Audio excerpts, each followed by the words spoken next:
Students, हम इस video के अंदर रीनीट 2024 के फिजिक्स के क्वेश्चन सॉल्व कर रहे हैं। ठीक है। और आप वीडियो को पॉज करके with in 1 minute in questions को खुद से सॉल्व करने की कोशिश करना, और ज़्यादातर जो क्वेश्चन है फार्मूला बेस्ड होने वाले हैं। Okay, so let's start with first question. जो फर्स्ट क्वेश्चन है हमारा वो डुअल नेचर का है। ठीक है, मॉडर्न फिजिक्स क्लास 12th का। और इसमें इलेक्ट्रॉन और अल्फा पार्टिकल हमें गिवन है। ओके, और यहाँ पे जो इलेक्ट्रॉन और अल्फा पार्टिकल है इनकी वेवलेंथ ही है, पोटेंशियल सेम है। ठीक है, तो हमें रिलेशन बतानी है वेवलेंथ की इन चारों में से कौन सी होगी। तो अगर मैं अल्फा पार्टिकल की बात करता हूँ तो जो उसका मास है वो बहुत ज़्यादा होता है इलेक्ट्रॉन के मास से, और चार्ज भी अल्फा पार्टिकल का मॉड ले रहा हूँ मैं, चार्ज ऑफ इलेक्ट्रॉन से ज़्यादा होता है। अब जो वेवलेंथ का फॉर्मूला है वो होता है हमारे पास h अपॉन में √2 into m into e into V. V constant है, प्लैंक्स कॉन्स्टेंट यहाँ पर है, तो लैम्डा इन्वर्सली प्रोपोर्शनल आ गया मास और चार्ज के। ठीक है, तो आपको यहाँ पे साफ साफ दिख रहा है अल्फा पार्टिकल का चार्ज और मास दोनों ही ज़्यादा है, तो ये इन्वर्सली है इसके, तो वेवलेंथ कम होगी। तो wavelength of alpha particle is less than wavelength of electron.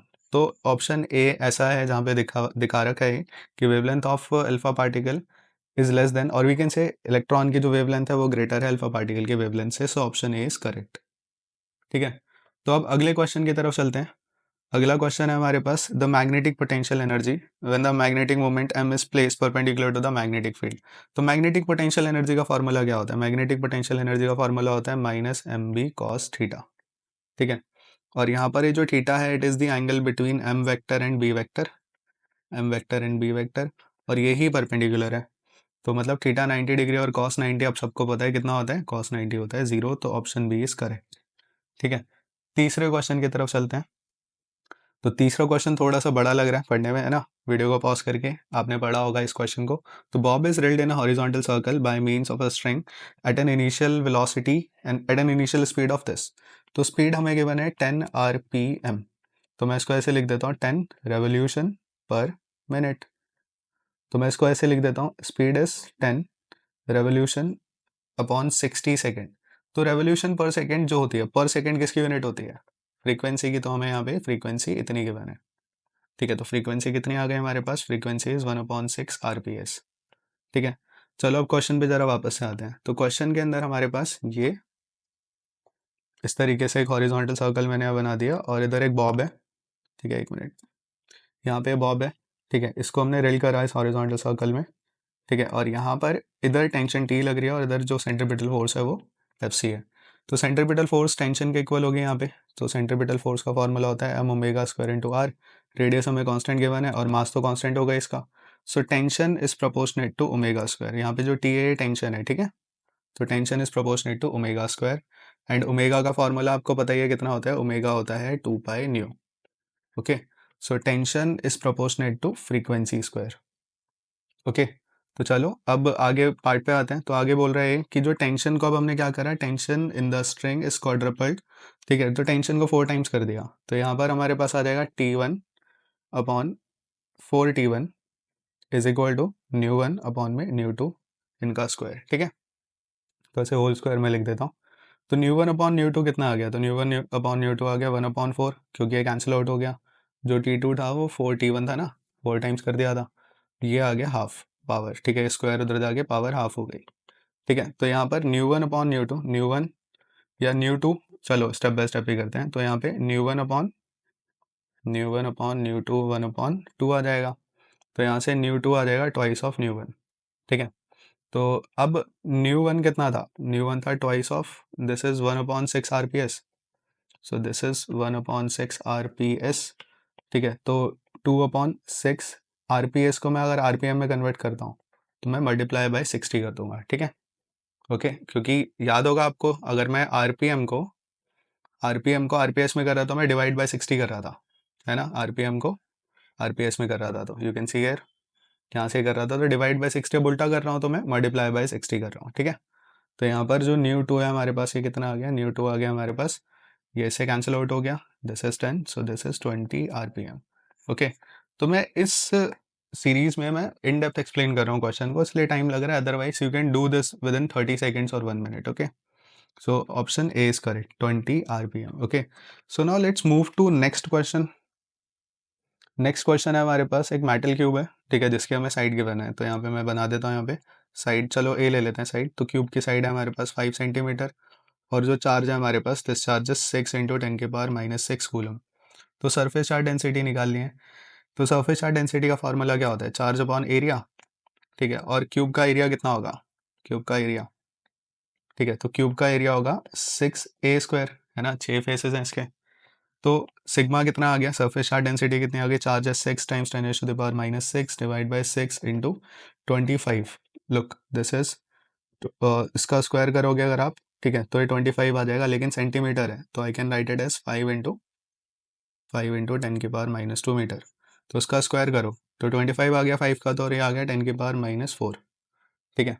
तो यहाँ से ये कैंसिल आउट हो गया, तो सिग्मा हमारे पास आ गया कितना, 10⁻⁻6 प्लस 4, ये बच्चे पावर ऊपर जाके प्लस हो गए, डिवाइड बाई 25। तो सिग्मा हमारे पास आ गया कितना, 10⁻⁻2, ठीक है। और मैं एक काम करता हूँ, मैं 100 से मल्टीप्लाई कर रहा हूँ, तो 100 से ही मैं इसको डिवाइड भी कर देता हूँ, इंटू में 25। कोई दिक्कत है यहाँ तक। तो ये वाली टर्म मैंने, ये जो पूरी टर्म है मैंने यहाँ पे लिख दी है, और मैंने 100 से मल्टीप्लाई 100 से डिवाइड कर दिया, ठीक है, just to tell you calculations, not more than that. तो दिस इज 4, तो 4 इंटू 10⁻⁻2, और ये नीचे अपॉन में था ना 10⁻2, ऊपर जाके भी पावर इसकी नेगेटिव हो जाएगी। सो ये आ गया sigma is equal to 4 into 10⁻⁻4, ठीक है, कूलम पर मीटर स्क्वायर। तो देखते हैं कौन सा ऑप्शन मैच कर रहा है यहाँ पे, 4 इंटू 10⁻⁻4। सो अगर आप ध्यान से देखते हो तो आपको लगेगा कि कोई भी ऑप्शन में नहीं आ रहा, बट ध्यान से देखो ऑप्शन डी को, ठीक है, तो डी यहाँ पर मैच कर रहा है। समझ में आ रहा है कैसे मैच कर रहा है। तो मैं इसको ऐसे भी लिख सकता हूँ 0.4, तो मैंने अगर पॉइंट इधर लगाया तो यहाँ पे एक पावर नेगेटिव में है ना, तो एक पावर कम हो जाएगी, ठीक है, तो ये आ गया हमारे पास। So option D is correct. Okay, तो वीडियो को पॉज करके आप चाहो तो इसका भी स्क्रीनशॉट ले सकते हो और इसका भी स्क्रीनशॉट ले सकते हो, बाकी इसकी पीडीएफ मैं लिंक में डाल दूंगा, डिस्क्रिप्शन में डाल दूंगा, ठीक है, इसका लिंक। तो चलो अगले क्वेश्चन की तरफ चलते हैं। तो अगला क्वेश्चन है हमारे पास, escape velocity of earth is v। तो अर्थ की एस्केप वेलोसिटी हमें v गिवन है। Planet having 9 times mass than the earth and radius is 16 times. Okay, तो एस्केप वेलोसिटी का फॉर्मूला होता है √2gm/r, ठीक है।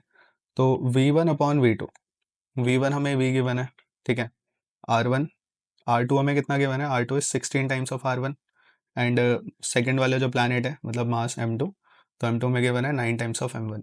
तो अगर मैं इस इक्वेशन को ऐसे लिखता हूँ डिवाइड करके, तो ये कितना आ जाएगा, अंडर रूट, ठीक है, चलो स्टेप बाय स्टेप ही कर रहे हैं, एक minute, √2gm1 divide by r1 divide by √2gm2 divide by r2।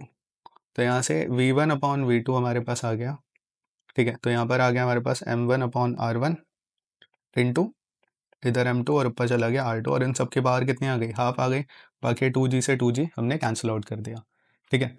तो बस इनके वैल्यू को पुट कर देते हैं, v1 की जगह v, v2 हमें निकालना है, m1 की जगह पर ये आ जाएगा, सॉरी m1 की जगह पर m1 ही रहेगा, r1 की जगह पर r1 रहेगा, r2 की जगह पर ये आ जाएगा 16, और m2 की जगह पर ये आ जाएगा 9m1।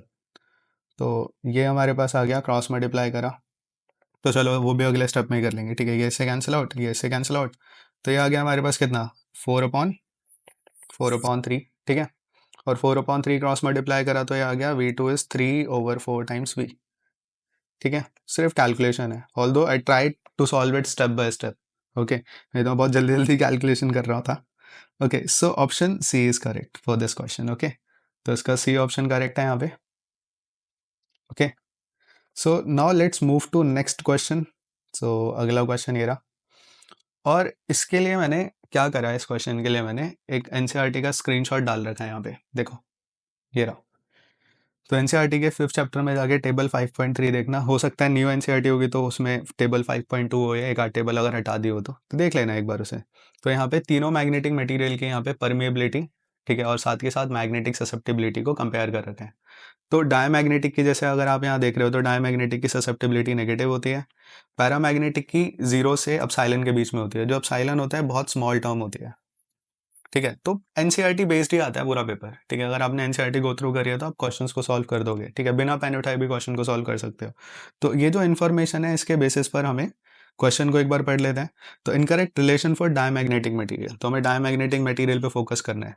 तो सबसे पहली करेक्ट है, ठीक है, जो म्यू होता है देखो यहाँ पे म्यू नॉट से कम होता है, तो सबसे पहले इन्फॉर्मेशन करेक्ट है, ठीक है, करेक्ट लिख देता हूँ, सी लिख देता हूँ यहाँ पे। दूसरी इन्फॉर्मेशन आप यहाँ पर देख लो, दूसरी इन्फॉर्मेशन भी करेक्ट है, यू कैन सी हियर, ठीक है, यहाँ पे गिरी। ठीक है, तो दूसरी इन्फॉर्मेशन भी करेक्ट है। ठीक है, तीसरी इन्फॉर्मेशन भी करेक्ट है और चौथी इन्फॉर्मेशन इनकरेक्ट है। तो इनकरेक्ट है तो ऑप्शन डी हमारे पास आ गया, क्योंकि हमें इनकरेक्ट बतानी थी। ठीक है, तीसरी इन्फॉर्मेशन यहाँ पर ये रही, देखो करेक्ट है। तो तीनों ऑप्शन से हमें गिवन थे, और लास्ट जो ऑप्शन है ये वाला ऑप्शन, ये ऑप्शन किसके लिए था, ये यहाँ से उठा लिया उन्होंने, पैरामैग्नेटिक के लिए था। ठीक है, तो ईजी क्वेश्चन है। So now let's move to next question. तो ये क्वेश्चन है तुम्हारा, किससे रिलेटेड है, ये वर्क एनर्जी से रिलेटेड है। ठीक है, तो ऑब्जेक्ट है जो मूव कर रहा है along horizontal x direction, kinetic energy, तो इनिशियल काइनेटिक एनर्जी हमें गिवन है के आई 10 जूल्स, डिस्प्लेस थ्रू एक्स हमें गिवन है 3 i cap plus 0 j cap plus 0 k cap. तो हमें एक्स वेक्टर गिवन है, तो मैंने क्या करा, 3 i कैप को मैंने थोड़ा j कैप और k कैप में रिजॉल्व करके ऐसे लिख दिया, 0 0 आएगा क्योंकि कंप्लीटली आई कैप में। फोर्स वेक्टर हमें कितना गिवन है, -2 i cap plus 3 j cap plus 0 k cap, it is in newton. तो kinetic energy of the object at the end of displacement is, so work energy principle अगर मैं लगाता हूँ, बहुत इंपॉर्टेंट प्रिंसिपल है, एनसीईआरटी में है इसके बारे में, work done by net force, work done by net force is equal to change in kinetic energy. तो work done by net force कितनी आ रही है यहाँ पे, तो नेट फोर्स हमारे पास है work done is F dot X, और change in kinetic energy is final kinetic energy minus initial. तो फाइनल हमें निकालनी है, तो इनिशियल उधर जाके प्लस हो जाएगी, तो एफ डॉट एक्स प्लस के आई इज इक्वल टू के एफ। तो एफ डॉट एक्स अगर हम यहाँ से निकालते हैं, तो डॉट प्रोडक्ट निकालने का क्या तरीका होता है, इसको इससे मल्टीप्लाई, फिर इसको इससे, फिर इसको इससे मल्टीप्लाई, तो ये टर्म तो हो गई ज़ीरो। तो यहाँ पर ये इसको इसे मल्टीप्लाई करोगे तो हमारे पास कितना आ जाएगा, -6। ठीक है, कोएफिशिएंट्स को मल्टीप्लाई कर रहे हो आप, तो -6 प्लस के आई कितना गिवन है 10, तो -6 प्लस 10 इज इक्वल टू के एफ हमें निकालना है, तो के एफ आ गया कितना, 4 जूल। ठीक है, so 4 joule will be our answer, option C is correct. Okay, so now let's move to next question.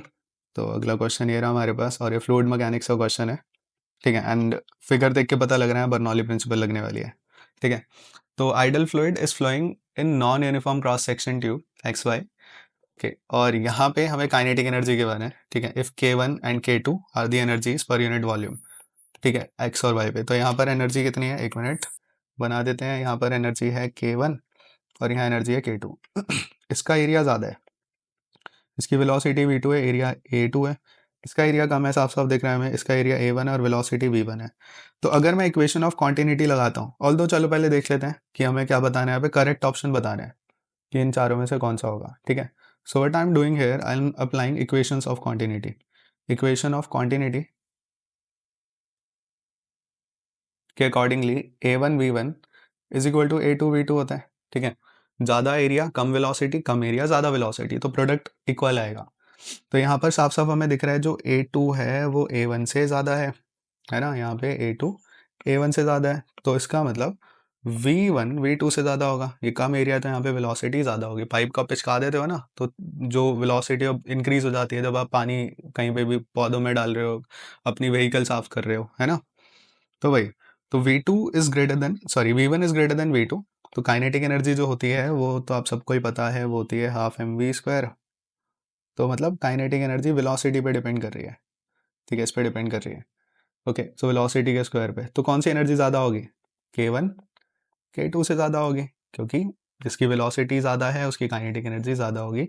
k1 is greater then k2, तो k1 is greater then k2, that means कौन सा option हमारे पास आ गया यहाँ पे, option C is correct. ठीक है, okay, so now let's move to next question.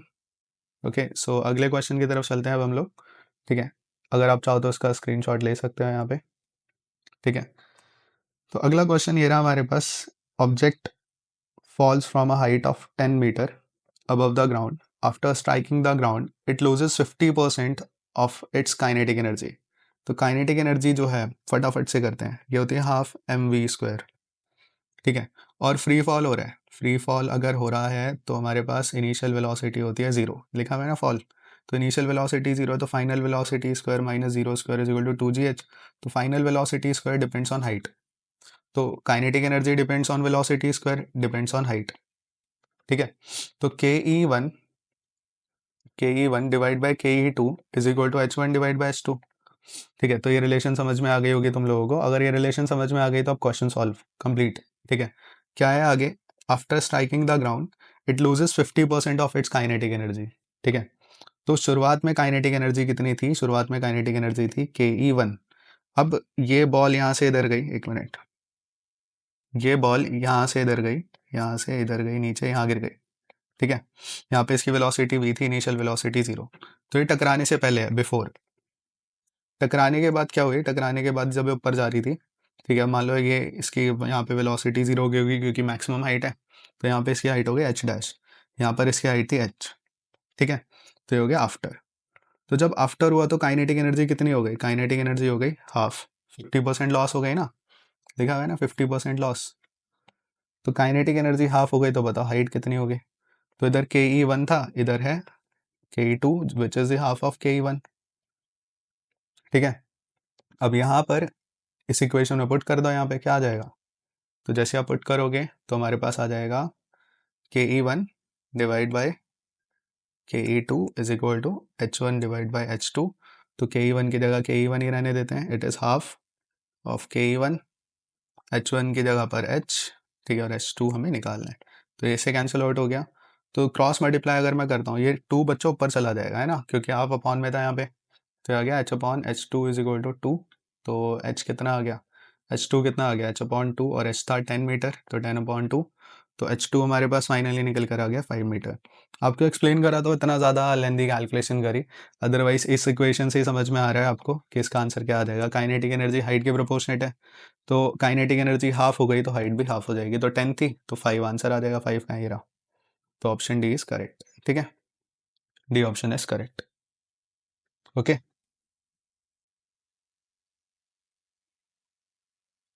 So now let's move to next question. This question is from capacitance.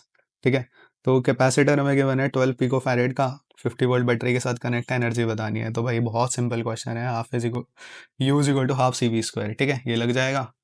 तो u is equal to half, c है 12 इंटू 10 की power -6, v है 50 का square करोगे तो कितना आ जाएगा। तो यहाँ पे आप निकाल लो क्या आंसर आ जाएगा यहाँ पे। ओके, पिको है ना, ये पिको है तो 10 की पावर -12 होता है। ठीक है, तो ये इससे 6 आ गया। ओके, तो ये आ गया 2500, ये वाला, इंटू 6, ठीक है, इंटू 10 की पावर -12। ठीक है, तो 25 इंटू 6 कितना होता है, 150, ऑलरेडी 2 जीरो थी, इंटू 10 की पावर -12। ठीक है, तो ये कितना आ गया 15 इंटू 10 की पावर -9 जूल।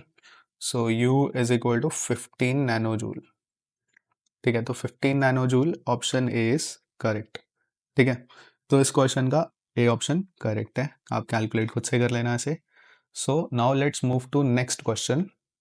तो अगेन वीडियो को पॉज करके इस क्वेश्चन को खुद से सॉल्व करना और कोशिश करना स्टॉप वॉच लेके बैठना 1 मिनट के अंदर करने की इसे। ठीक है, सो uniform wire of diameter D. वैसे ये वाली जो वीडियो होगी ज़्यादातर वो यूज़फुल होगी जो जिन्होंने ड्रॉप लिया है नीट का, राइट, क्योंकि उन्हें पता है पूरे 2 साल के क्या कौन कौन से चैप्टर्स में क्या क्या फॉर्मूले लग रहे हैं, कौन सा क्वेश्चन किस चैप्टर से है। ठीक है, सो प्रैक्टिस की तरह इस वीडियो को देखो और करो, खुद से सॉल्व करो। तो uniform wire of diameter D carries a current. तो हमें एक वायर का डायमीटर गिवन है, करंट गिवन है उसका, ड्रिफ्ट वेलोसिटी v गिवन है। ठीक है, अब डायमीटर बदल दिया, मटेरियल सेम रहने दिया, करंट इतना हो गया। तो करंट और ड्रिफ्ट वेलोसिटी की एक रिलेशन होती है, बहुत फेमस रिलेशन है करंट इलेक्ट्रिसिटी में, और शुरुआत में ही पढ़ाई जाती है, जो कि है I is equal to A n e v d. ठीक है, तो यहाँ पर अगर मटेरियल सेम है, वो दोनों केस के अंदर सेम मटेरियल है, तो ये जो ई वी है, सॉरी एन ई है, ये सेम रहेगा। तो यहाँ हो जाएगा I1 is equal to A1 v d one. ठीक है, तो v d one divide by I2 is equal to A2 v d two. ठीक है, तो मैंने डिवाइड कर दिया दो इक्वेशन को। ठीक है, तो A1 जो है वो प्रोपोर्शनेट होता है डायमीटर के स्क्वायर के, है ना, जो बेसिकली एरिया का फॉर्मूला होता है पाई डी स्क्वायर अपॉन 4 होता है। तो हमें प्रोपोर्शनल लेना है यहाँ पे। तो यहाँ पर ये निकल कर आ जाएगा I1 अपॉन I2। A1 की जगह आ गया D1 square divide by D2 square. ठीक है, V D1 V, एक minute V D1 divide by V D2। तो I1 हमारे पास कितना है, I1 ये रहा, ठीक है, I2 ये रहा।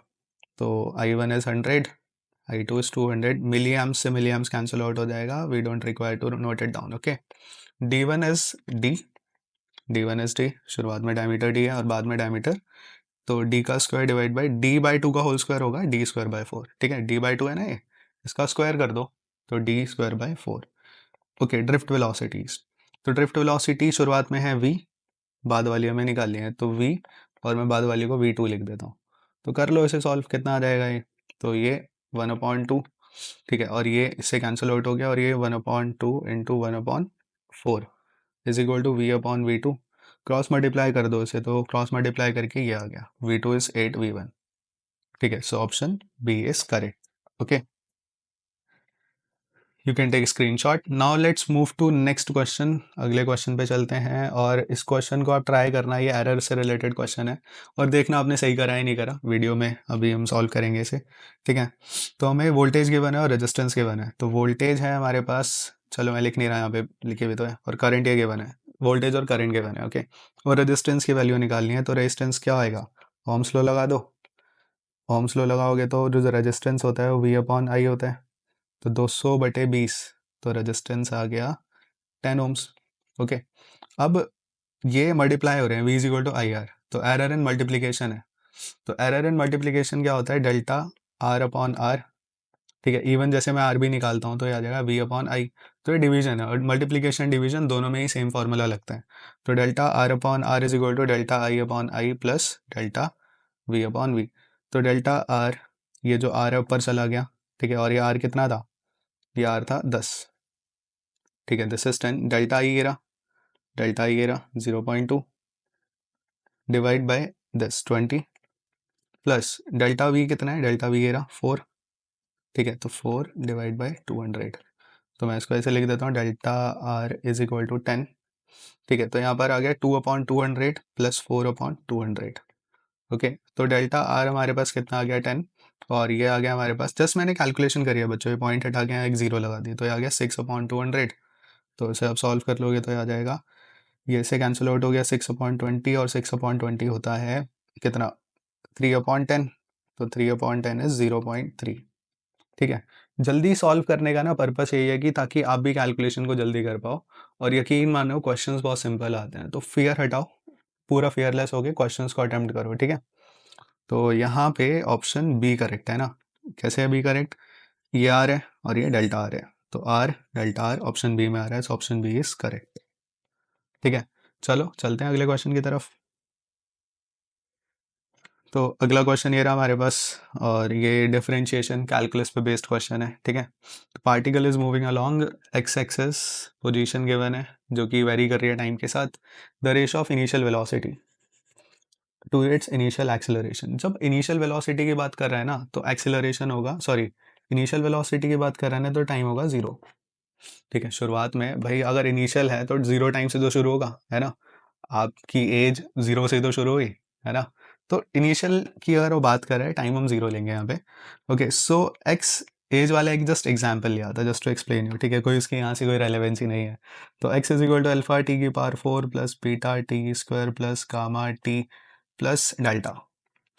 तो अगर मैं इसको डिफ्रेंशिएट करता हूँ तो वेलोसिटी आ जाएगी टाइम के रिस्पेक्ट में। तो इसका डिफ्रेंशिएशन बच्चे टी की पावर 4 होती है, 4 टी की पावर 3, एक 4 बाहर आ जाता है और पावर सब्ट्रैक्ट हो जाती है, एक है ना, तो 4 में एक गया तो 3 आ गई पावर इसकी। इसी तरीके से यहाँ पे बीटा 2 टी के पावर 2 - 1 प्लस, और टी का डिफ्रेंशिएशन 1 होता है तो प्लस गामा इंटू 1, और कांस्टेंट का होता है 0। तो वेलोसिटी निकल कर आ गई हमारे पास 4 अल्फा क्यूब, ठीक है, plus 2 beta T plus gamma. अब टाइम को 0 ले लो, तो वेलोसिटी कितने निकल कर आ गई, तो वेलोसिटी निकल कर आ गई, वी आई लिख देते हैं। सो इट इज़, ये तो 0 हो गई टर्म, ये टर्म 0 हो गई, तो it is equal to gamma. ठीक है, अब एक्सेलरेशन निकालते हैं। तो एक्सेलरेशन कैसे निकालोगे, तो एक्सेलरेशन होता है dv/dt। तो d/dt वही 4 alpha T cube plus 2 beta T plus gamma. तो इसको डिफ्रेंशिएट कर दो, तो इसका डिफ्रेंशिएशन कितना आ जाएगा, 4 × 3, 4 अल्फा इंटू 3 टी की पावर 2 प्लस 2 बीटा, टी का डिफ्रेंशिएशन होता है 1 प्लस 0। तो एक्सेलरेशन निकल कर आ गया कितना, 12 अल्फा टी स्क्वायर प्लस में 2 बीटा।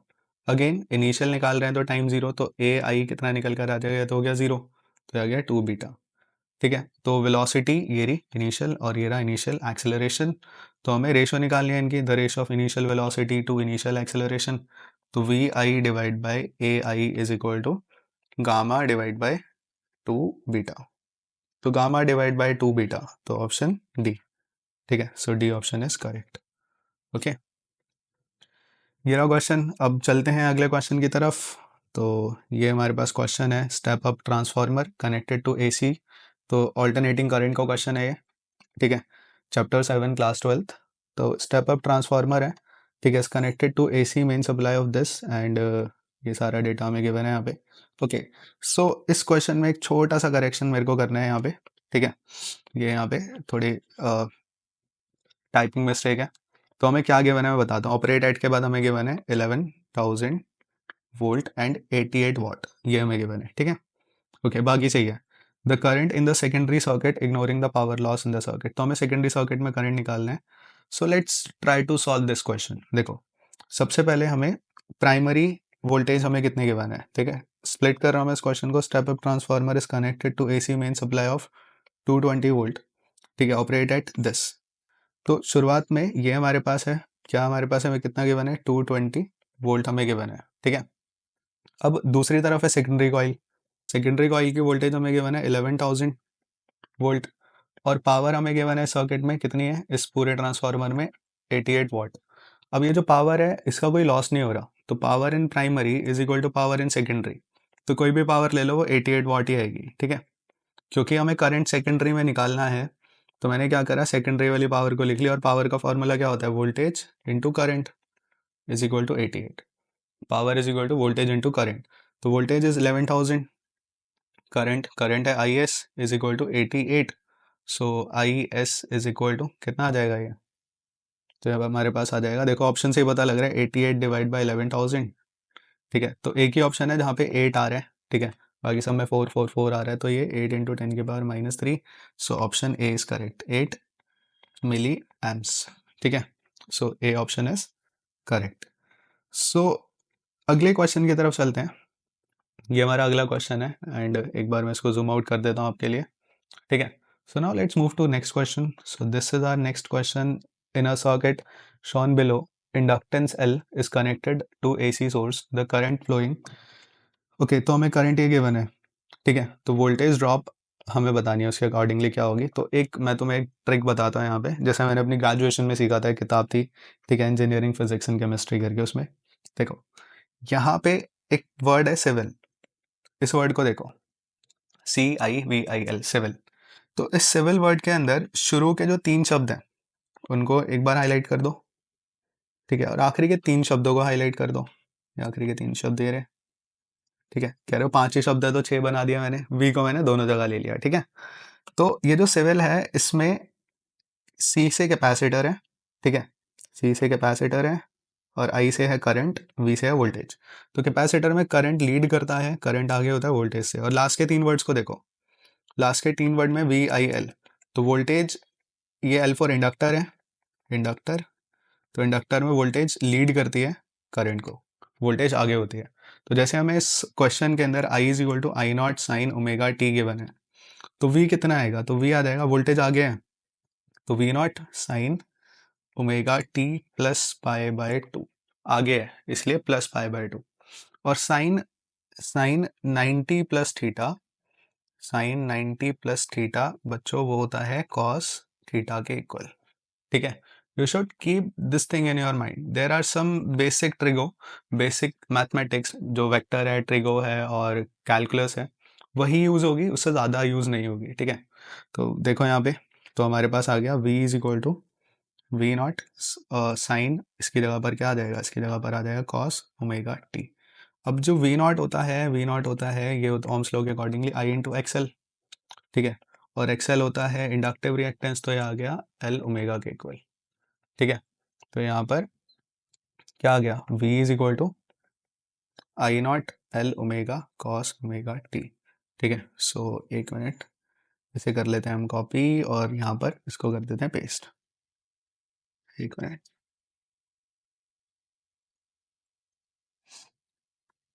ओके, तो मैंने इसलिए करा ऐसे कॉपी पेस्ट। अब आप मैच कर लो एक बार कौन से ऑप्शन से ये मैच हो रहा है, ठीक है।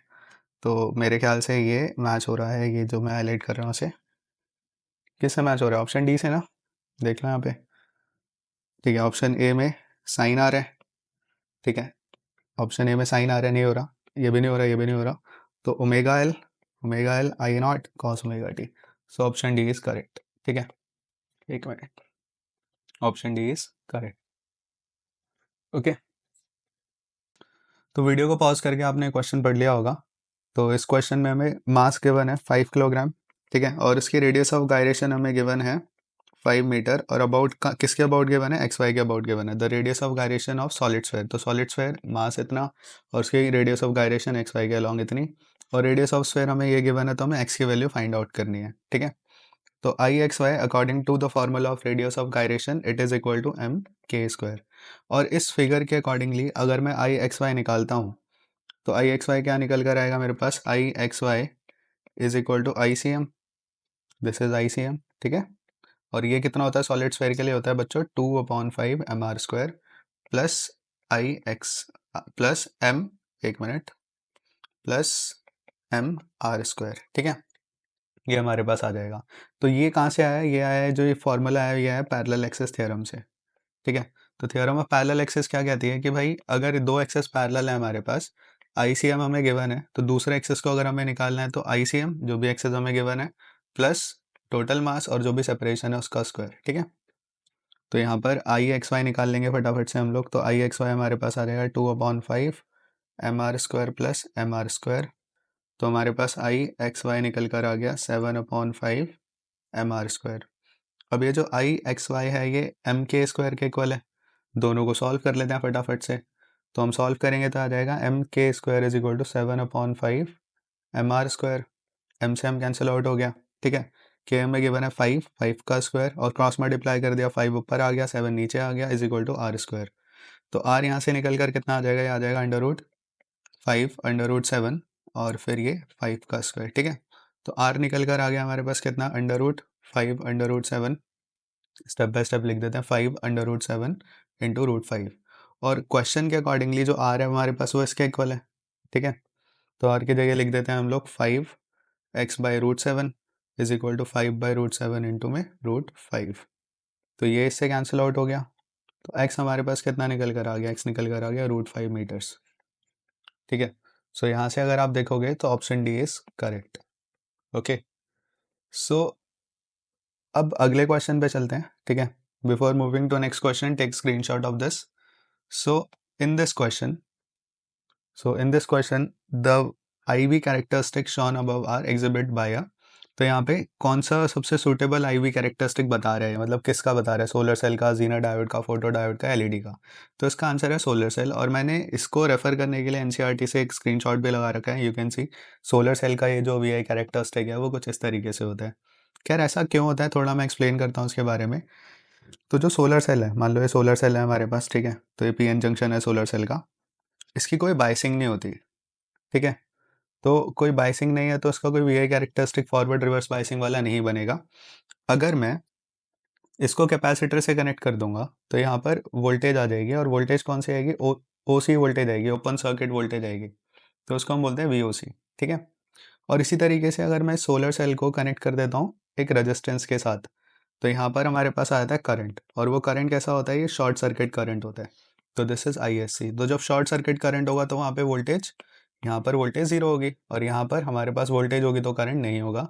You can see VOC open circuit voltage and ISC short circuit current. ठीक है, so now let's move to next question.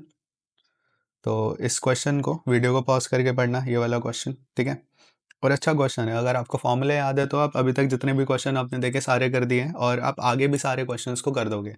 तो देखो ज़रा यहाँ पे क्या आगे बना है हमें, इस क्वेश्चन के अंदर हमें मैग्नेटिक मोमेंट इतनी गिवन है, और मोमेंट ऑफ इनर्शिया हमें ये गिवन है। ठीक है, तो मैग्नेटिक मोमेंट को मैं स्मॉल m से डिनोट कर रहा हूँ, तो हमें गिवन है 10⁻⁻² एम्पेयर मीटर स्क्वायर। ठीक है, 1 × 10⁻² को ऐसे भी लिख सकते हैं, और मोमेंट ऑफ इनर्शिया को मैंने कैपिटल I से डिनोट करा, it is equal to this kilogram metre square. If it completes 10 oscillation in 10 seconds, तो 10 oscillations in 10 seconds, तो वन ऑसिलेशन के लिए टाइम पीरियड 1 सेकेंड होगा। और टाइम पीरियड का फॉर्मूला क्या होता है, टाइम पीरियड का फॉर्मूला होता है 2π/I/mb। ठीक है, तो चलो एक बार मैं ग्लिम्स देता हूँ ये फॉर्मूला आया कहाँ से, अगर आपको याद नहीं है तो देखो ज़रा यहाँ पर ये जो नीडल है ये नीडल ऑसिलेट कर रही है। तो ऑसिलेट कर रहे हैं, यहाँ पे टॉर्क लग रही होगी एक्सटर्नल मैग्नेटिक फील्ड में, ठीक है। तो टॉर्क का फॉर्मूला होता है mb साइन थीटा, और साइन थीटा स्मॉल है तो मैंने साइन थीटा की जगह थीटा रख लिया, और ये होगा आई अल्फा के इक्वल।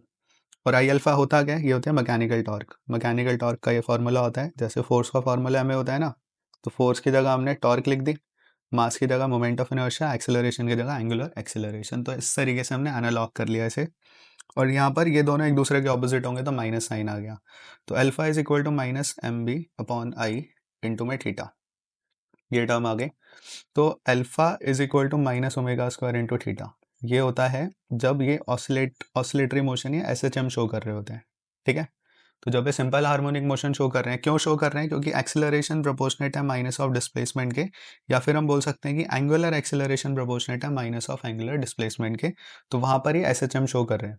और जब एस एच एम शो करते हैं तो यहाँ पे जो कांस्टेंट आता है ना, इस प्रोपोर्शनैलिटी को हटा के, इस वाले प्रोपोर्शनैलिटी को हटा के, ये जो कांस्टेंट आता है दिस इज ओमेगा स्क्वायर, ठीक है।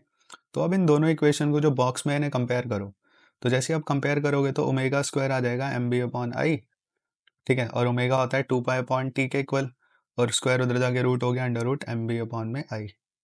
तो यहाँ से क्रॉस मल्टीप्लाई करोगे तो टाइम कितना आ गया, 2 pi under root I upon M B. तो ये टाइम पीरियड आ गया, ठीक है। तो अब समझ में आ गया कि मैंने ये डायरेक्टली लिख दिया था, इस तरीके से निकल कर आएगा, ठीक है। और थोड़ा ऑसिलेशन की नॉलेज होना जरूरी है इस तरह के न्यूमेरिकल को सॉल्व करने के लिए, ठीक है। इवन नीट के एग्जाम में we don't have time to derive the formula, ठीक है, but you should keep all these things in your mind regarding formula and regarding concept. Okay, so फटाफट से हम इन सब वैल्यूज को डाल के इस क्वेश्चन को सॉल्व करते हैं, ठीक है।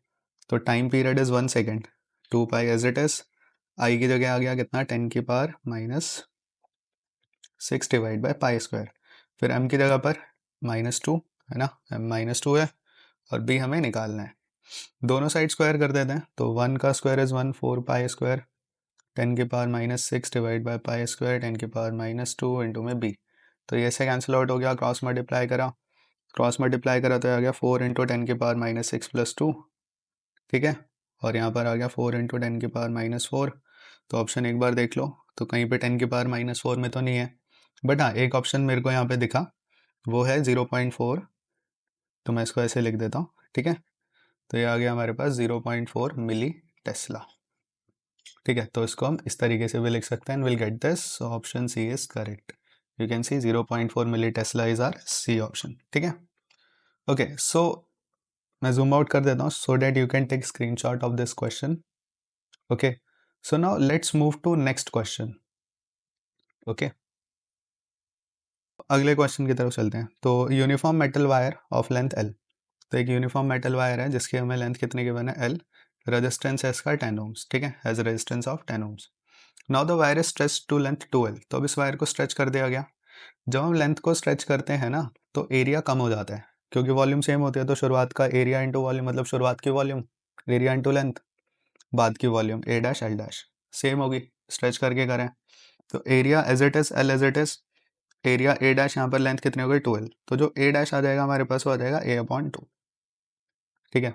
तो रेजिस्टेंस का फार्मूला होता है रो एल अपॉन ए, तो यहाँ पर रेजिस्टेंस का फार्मूला होगा रो एल डैश अपॉन ए डैश, ठीक है। तो आर डैश होगा रो एल डैश की जगह हम क्या रख देंगे, एल डैश की जगह रख देंगे 12, ए डैश की जगह ए बाई 2, ठीक है, ए बाई 2। तो जो न्यू रेजिस्टेंस है हमारे पास वो आ गया 4 टाइम्स रो एल अपॉन ए, और ये रो एल अपॉन ए इसके इक्वल था, तो न्यू रेजिस्टेंस निकल कर कितना आ गया 40 ओम्स, है ना, क्योंकि ये आर के इक्वल था और आर 10 था, तो न्यू रेजिस्टेंस आ गया। अब आगे का पार्ट चलो पढ़ लेते हैं, ठीक है। स्ट्रेस टू 12 तक हमने देख लिया। अब वो कह रहा है कि भाई इसे हमने बेंड कर दिया एक परफेक्ट सर्कल के फॉर्म में, the equivalent resistance across any arbitrary diameter of the circle. ये बहुत स्टैंडर्ड क्वेश्चन है, ठीक है, और बहुत बार एग्जाम में आया हुआ भी है। तो हमने क्या करा, अब इसके जो वायर थी ना, ये वाली वायर, इसको हमने सर्कल बना दिया, और कोई भी आर्बिट्री पॉइंट्स ले लिए, यहाँ से डायमीटर ले लिया ए बी, तो हमें R A B find out करना है यहाँ पे, ठीक है। This is our question, okay. तो आर ए बी को फाइंड आउट करने के लिए व्हाट आई डू है, मैं यहाँ पे इसको हाईलाइट कर देता हूँ इस तरीके से, ऐसे ही हूँ, ठीक है, ओके। तो ऊपर वाली लेंथ अलग हो गई हाईलाइट, और नीचे वाली लेंथ को मैं अलग हाईलाइट कर देता हूँ इस तरीके से, ये तो नीचे लेंथ अलग हो गई हमारे पास। तो रेजिस्टेंस ना लेंथ के प्रोपोर्शनेट होता है directly, resistance is directly proportional to length, ठीक है।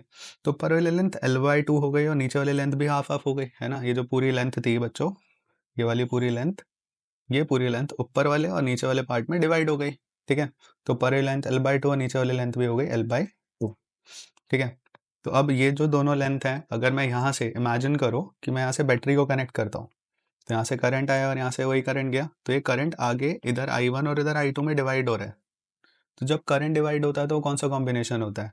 करंट डिवाइड होता है तो ये पैरेलल कॉम्बिनेशन होता है, ठीक है। तो रेजिस्टेंस लेंथ के प्रोपोर्शनेट है, तो उसका रेजिस्टेंस होगा R'/2 और इसका रेजिस्टेंस होगा R'/2, ठीक है। और R' कितना था? R' था हमारे पास 40, तो इसका हाफ कर दोगे तो इसका रेजिस्टेंस आ गया 20 ओम्स और इसका रेजिस्टेंस भी कितना निकल कर आ गया 20 ohms, and both are connected in parallel combination.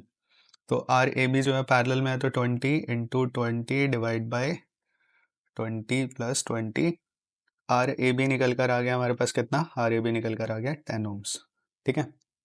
जब पैरेलल में एक जैसे रेजिस्टेंस होता है ना तो आधा हो जाता है, तो दो 20 के पैरेलल में तो 10 आ जाएगा, ठीक है। अगर आप प्रैक्टिस करते रहोगे आपको ये बातें पता लगती रहेंगी, ठीक है। एनीवे आप खुद से सॉल्व कर लेना, 10 will be the answer and option A is correct, ठीक है। You can see option A is correct. तो यहाँ पे जूम आउट करके you can take screenshot of this, okay. Okay, so now let's move to next question. तो अगला question हमारे पास असर्शन रीजनिंग है। ओके, सो चलो पढ़ते हैं ऐसे, इवन वीडियो को पॉज करके आप भी पढ़िए। A house made of concrete roof overlaid with a foam keep the room hotter during summer. Reason भी पढ़ लेते हैं। The layer of foam insulation prohibits heat transfer as it contains air pockets. Okay, so देखो reason और assertion अगर आप ध्यान से पढ़ते हो बिल्कुल काम हो गया, तो बिल्कुल ही ऑपोजिट्स ही दिखा रही हैं भाई। असर्शन क्या कह रहा है? असर्शन ये कह रहा है कि भाई जो हम क्या कर रहे हैं, हम लोग फॉर्म लगा रहे हैं उसके अंदर, चलो ठीक है फॉर्म लगा रहे हैं, बट ये फॉर्म क्या कर रहा है? गर्मी में और ज़्यादा गर्म कर रहा है, ठीक है। तो क्या लिखा हुआ है यहाँ पे? Keep the room hotter during summer. तो गर्मी में और ज़्यादा गर्म कर रहा है, तो वो एक तरीके से कंडक्शन का काम कर रहा है ना। गर्मी में अगर गर्मी फील हो रही है तो कंडक्शन है, तो वो कंडक्शन का काम कर रही है फॉर्म। अब रीज़न ये कह रहा है कि भाई ये जो फॉर्म होती है ना, लेयर ऑफ फॉर्म, ये क्या करती है? हीट ट्रांसफ़र को रोकती है। तो रीज़न कह रहा है कि जो फॉर्म है वो हीट ट्रांसफ़र को रोक रही है, मतलब इंसुलेशन का काम कर रही है, ठीक है। तो इससे इन दो स्टेटमेंट से एक चीज़ पता लग रही है कि दोनों कॉन्ट्राडिक्टरी हैं, तो एक ही सही होगी, या तो रीज़न या असर्शन। और ये इसका रीज़न सही है, ठीक है। लेयर क्या करती है? वो प्रोहिबिट्स करती है हीट ट्रांसफर को, ठीक है, क्योंकि वो इंसुलेशन की तरह काम कर रही है जो फॉर्म होती है basically, okay. Because it contains air pockets, और एयर पॉकेट्स जो है हमारे पास वो एक तरीके से इंसुलेशन का ही काम कर रहे हैं। तो इसका मतलब असर्शन फॉल्स है और रीज़न ट्रू है। तो असर्शन फॉल्स, रीज़न ट्रू, सिर्फ एक ही ऑप्शन में, डैट इज ऑप्शन बी, ठीक है। तो असर्शन रीज़न में बच्चों को दिक्कत होती है। खैर पहले कहा जा रहा था कि इस तरह के असर्शन रीजन सब नीट में नहीं आएंगे, ठीक है, क्योंकि एम्स और नीट मर्ज हो गया था, बट स्टिल हमें इस साल री नीट में इस क्वेश्चन को देखने को मिला। Anyway, now let's move to next question. तो capacitance of capacitor with charge and a potential difference depends on. तो इस क्वेश्चन में ना बहुत सारे बच्चों ने गलत करा होगा ये, ठीक है, थोड़ा कंफ्यूजिंग क्वेश्चन है। हमें लगता है कि भाई Q इज इक्वल टू होता है CV। तो ये तो जो सी है क्यू पे भी डिपेंड करना चाहिए, वी पे भी डिपेंड करना चाहिए, है ना। तो ऑप्शन ए करेक्ट होना चाहिए, बट नहीं, बिल्कुल भी नहीं। ये जो क्यू होता है वो प्रोपोर्शनेट होता है बच्चों वी के, ठीक है। और इस प्रोपोर्शनलिटी साइन को हटा के हम एक कांस्टेंट लगाते हैं, हमेशा क्या होता है? ये कांस्टेंट होता है। तो जब ये कांस्टेंट है तो ना ये क्यू पे डिपेंड करेगा ना ये वी पे डिपेंड करेगा। तो कांस्टेंट डिपेंड करता है, जैसे C is equal to A epsilon naught upon D आता है पैरेलल प्लेट के लिए। तो ये डिपेंड करता है ए मतलब एरिया, डी सेपरेशन, तो ये डिपेंड करता है किस पे? ज्योमेट्री पे डिपेंड करता है। तो इसका मतलब ऑप्शन बी इज करेक्ट, ठीक है, ओके। तो कीप प्रैक्टिसिंग क्वेश्चंस, ओके। इस तरह के क्वेश्चन आपके -5 कर सकते हैं, मतलब नेगेटिव मार्क्स ला सकते हैं इस तरह के क्वेश्चन में। आप अटेम्प्ट करोगे और वो गलत हो जाएगा तो आई वुड से -5। सो चलो अगले क्वेश्चन की तरफ मूव करते हैं। तो इस क्वेश्चन पे आते हैं ज़रा। इजी सा क्वेश्चन है, वीडियो को पॉज करके पढ़ लेना इस क्वेश्चन को भी, ठीक है। Image formation need regular reflection and refraction. तो स्टेटमेंट 1 को पहले समझते हैं। तो स्टेटमेंट 1 ये कह रही है कि भाई जो इमेज फॉर्मेशन है उसे रेगुलर रिफ्लेक्शन पता है मिरर में होता है। अगर आपने मिरर लिया तो यहाँ पे रिफ्लेक्ट कर रहा है, यहाँ से रिफ्लेक्ट कर रहा है, तो रेगुलर रिफ्लेक्शन है, ठीक है। तो हाँ बिल्कुल, इमेज फॉर्मेशन के लिए रेगुलर रिफ्लेक्शन होना जरूरी है, ठीक है। और रिफ्रैक्शन होना भी जरूरी है, रेगुलर रिफ्रैक्शन और रिफ्रैक्शन होना, ठीक है। अगर रिफ्रैक्ट करेगी तभी इमेज फॉर्म होगी। तो स्टेटमेंट 1 तो करेक्ट है। स्टेटमेंट 2 पर आते हैं। The variety of colour of object we see around us is due to constituent colours of the light incident on them. Okay, तो इस वाले पॉइंट को समझते हैं। अगर हमारे पास एक वाइट लाइट है, ठीक है, वाइट लाइट इंसिडेंट करती है किसी, मान लो एप्पल पे इंसिडेंट करती है वाइट लाइट, तो क्या होता है, एप्पल ना बाकी कलर्स को एब्जॉर्ब कर रहा है, सिर्फ एक कलर को एब्जॉर्ब नहीं कर पा रहा जो कि रेड है। और वाइट लाइट कंसिस्ट करती है क्या, विजिबल स्पेक्ट्रम को, V I B G Y O R को, वी आर को, है ना। तो एप्पल क्या करेगा, सब कलर्स की वेवलेंथ को एब्जॉर्ब कर लेगा एक्सेप्ट रेड, और रेड को क्या कर देगा, वो रिफ्लेक्ट कर देगा। तो इसका मतलब स्टेटमेंट 2 अगर आप ध्यान से दोबारा से स्टडी करते हैं, पढ़ते हैं, the variety of colour of objects we see around us is due to the constituent colours of the light incident on them. Exactly, क्योंकि लाइट जब वाइट लाइट पड़ेगी किसी ऑब्जेक्ट पे तो वो बाकी कलर्स को एब्जॉर्ब कर लेगा, एक पर्टिकुलर कलर को वो वहाँ पे रिफ्लेक्ट कर देगा। तो स्टेटमेंट 2 भी करेक्ट है हमारे पास, ठीक है। तो स्टेटमेंट 1 एंड स्टेटमेंट 2 दोनों ही करेक्ट हैं, तो हमारे पास ऑप्शन सी यहाँ पर करेक्ट हो गया, ठीक है। तो option C is correct. Okay, तो अगला क्वेश्चन ये रहा हमारे पास। अगले क्वेश्चन में हमारे पास है the spectral series which correspond to the electronic transition from level n to n1।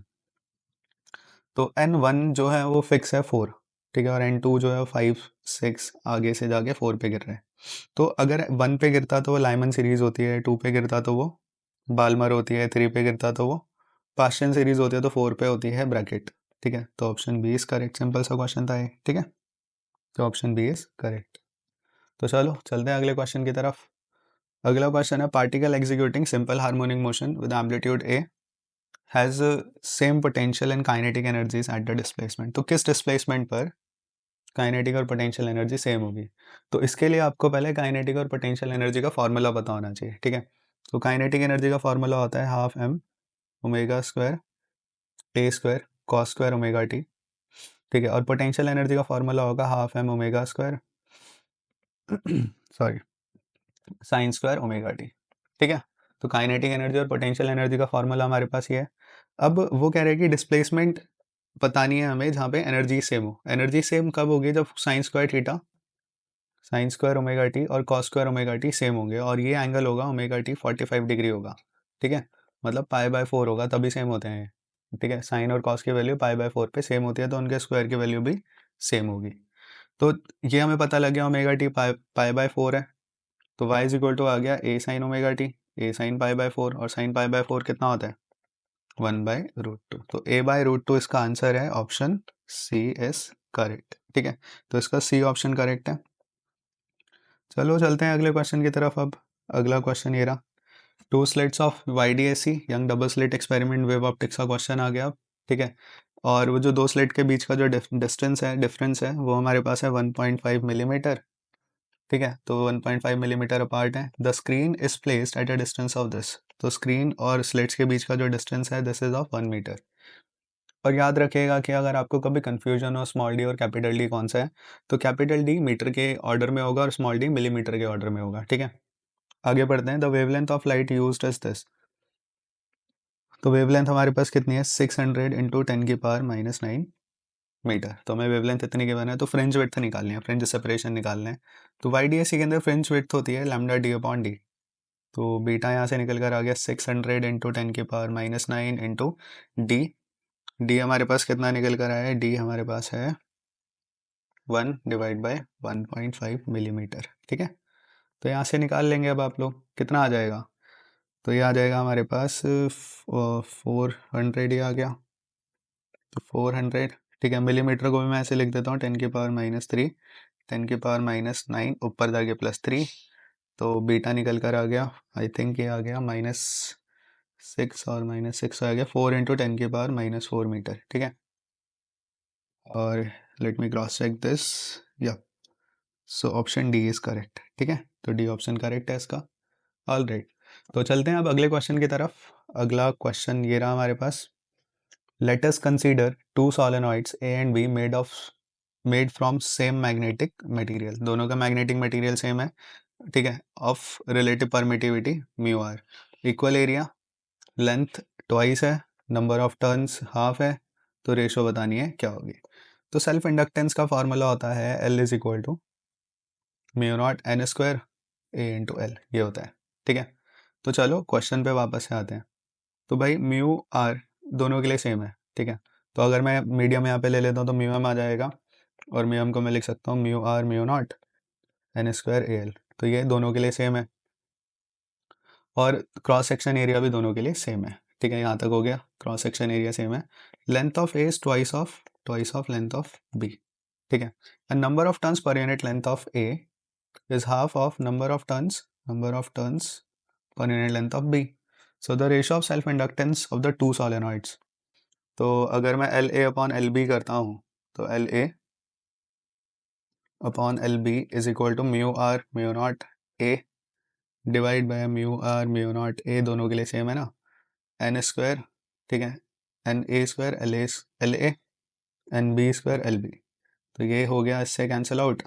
ठीक है, तो यहाँ पर हमारे पास आ गया एन ए अपॉन में एन बी, अगर हम करते हैं तो N A upon N B का होल स्क्वायर बनेगा ये, और ये आ गया L A upon L B.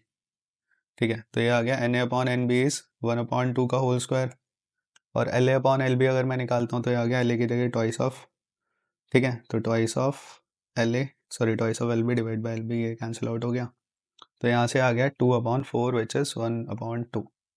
ठीक है, जस्ट कैलकुलेशन करी है मैंने और कुछ भी नहीं है यहाँ पे। सो 1/2 means option A is correct. ठीक है, इसका ऑप्शन ए करेक्ट है। ओके, तो अब चलते हैं अगले क्वेश्चन की तरफ। अगला क्वेश्चन ये रहा हमारे पास। तो वीडियो को पॉज करके इस क्वेश्चन को पढ़िए ज़रा। Interference pattern can be observe due to superposition of two following waves. तो कोई सी दो वेव का इंटरफेरेंस हो रहा है। ठीक है, और जैसे एक दो तीन और एक चार वेव्स हमारे पास हैं। तो सबसे पहले फर्स्ट वाली वेव को देखते हैं। तो ये सिंपल इक्वेशन है हमारे पास, सिंपल हार्मोनिक इक्वेशन है। ठीक है, Y is equal to A sine omega T.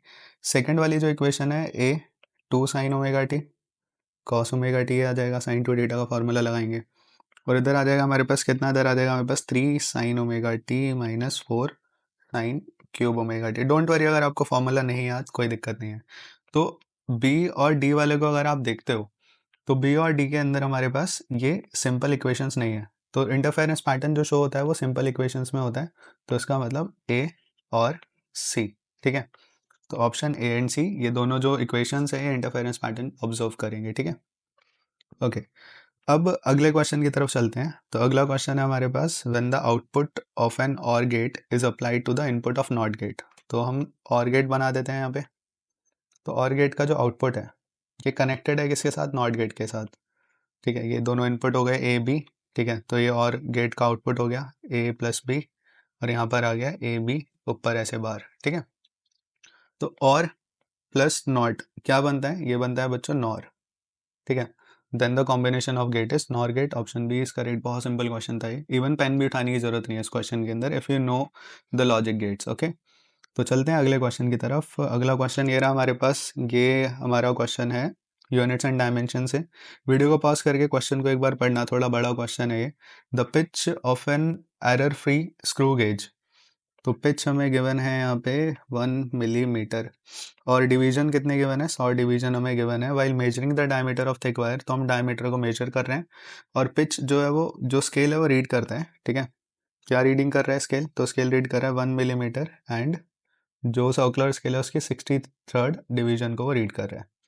तो इसके लिए हम क्या करते हैं, लीस्ट काउंट निकालते हैं, और लीस्ट काउंट का फॉर्मूला होता है pitch upon divisions, total divisions. Okay, तो लीस्ट काउंट आ गई, pitch is this and division is 100।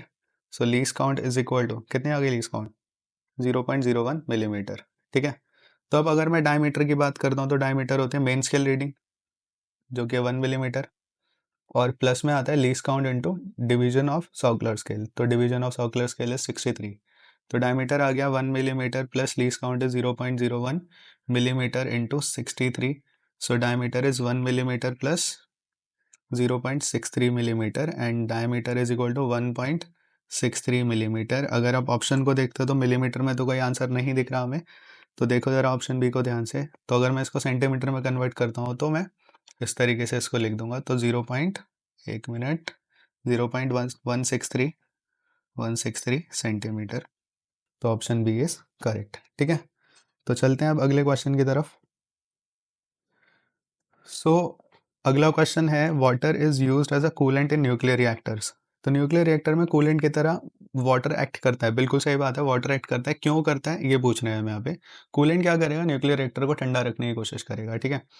क्योंकि पानी, देखो अगर इन चारों ऑप्शन को आप देखोगे तो एक चीज़ यहाँ पे सबसे ज़्यादा ट्रू है कि वाटर की स्पेसिफिक हीट कैपेसिटी बहुत ज़्यादा होती है, 4186 जूल पर किलोग्राम पर केल्विन होती है, ठीक है। तो वाटर की स्पेसिफिक हीट कैपेसिटी, एक मिनट, तो वाटर की स्पेसिफिक हीट कैपेसिटी सबसे ज़्यादा है।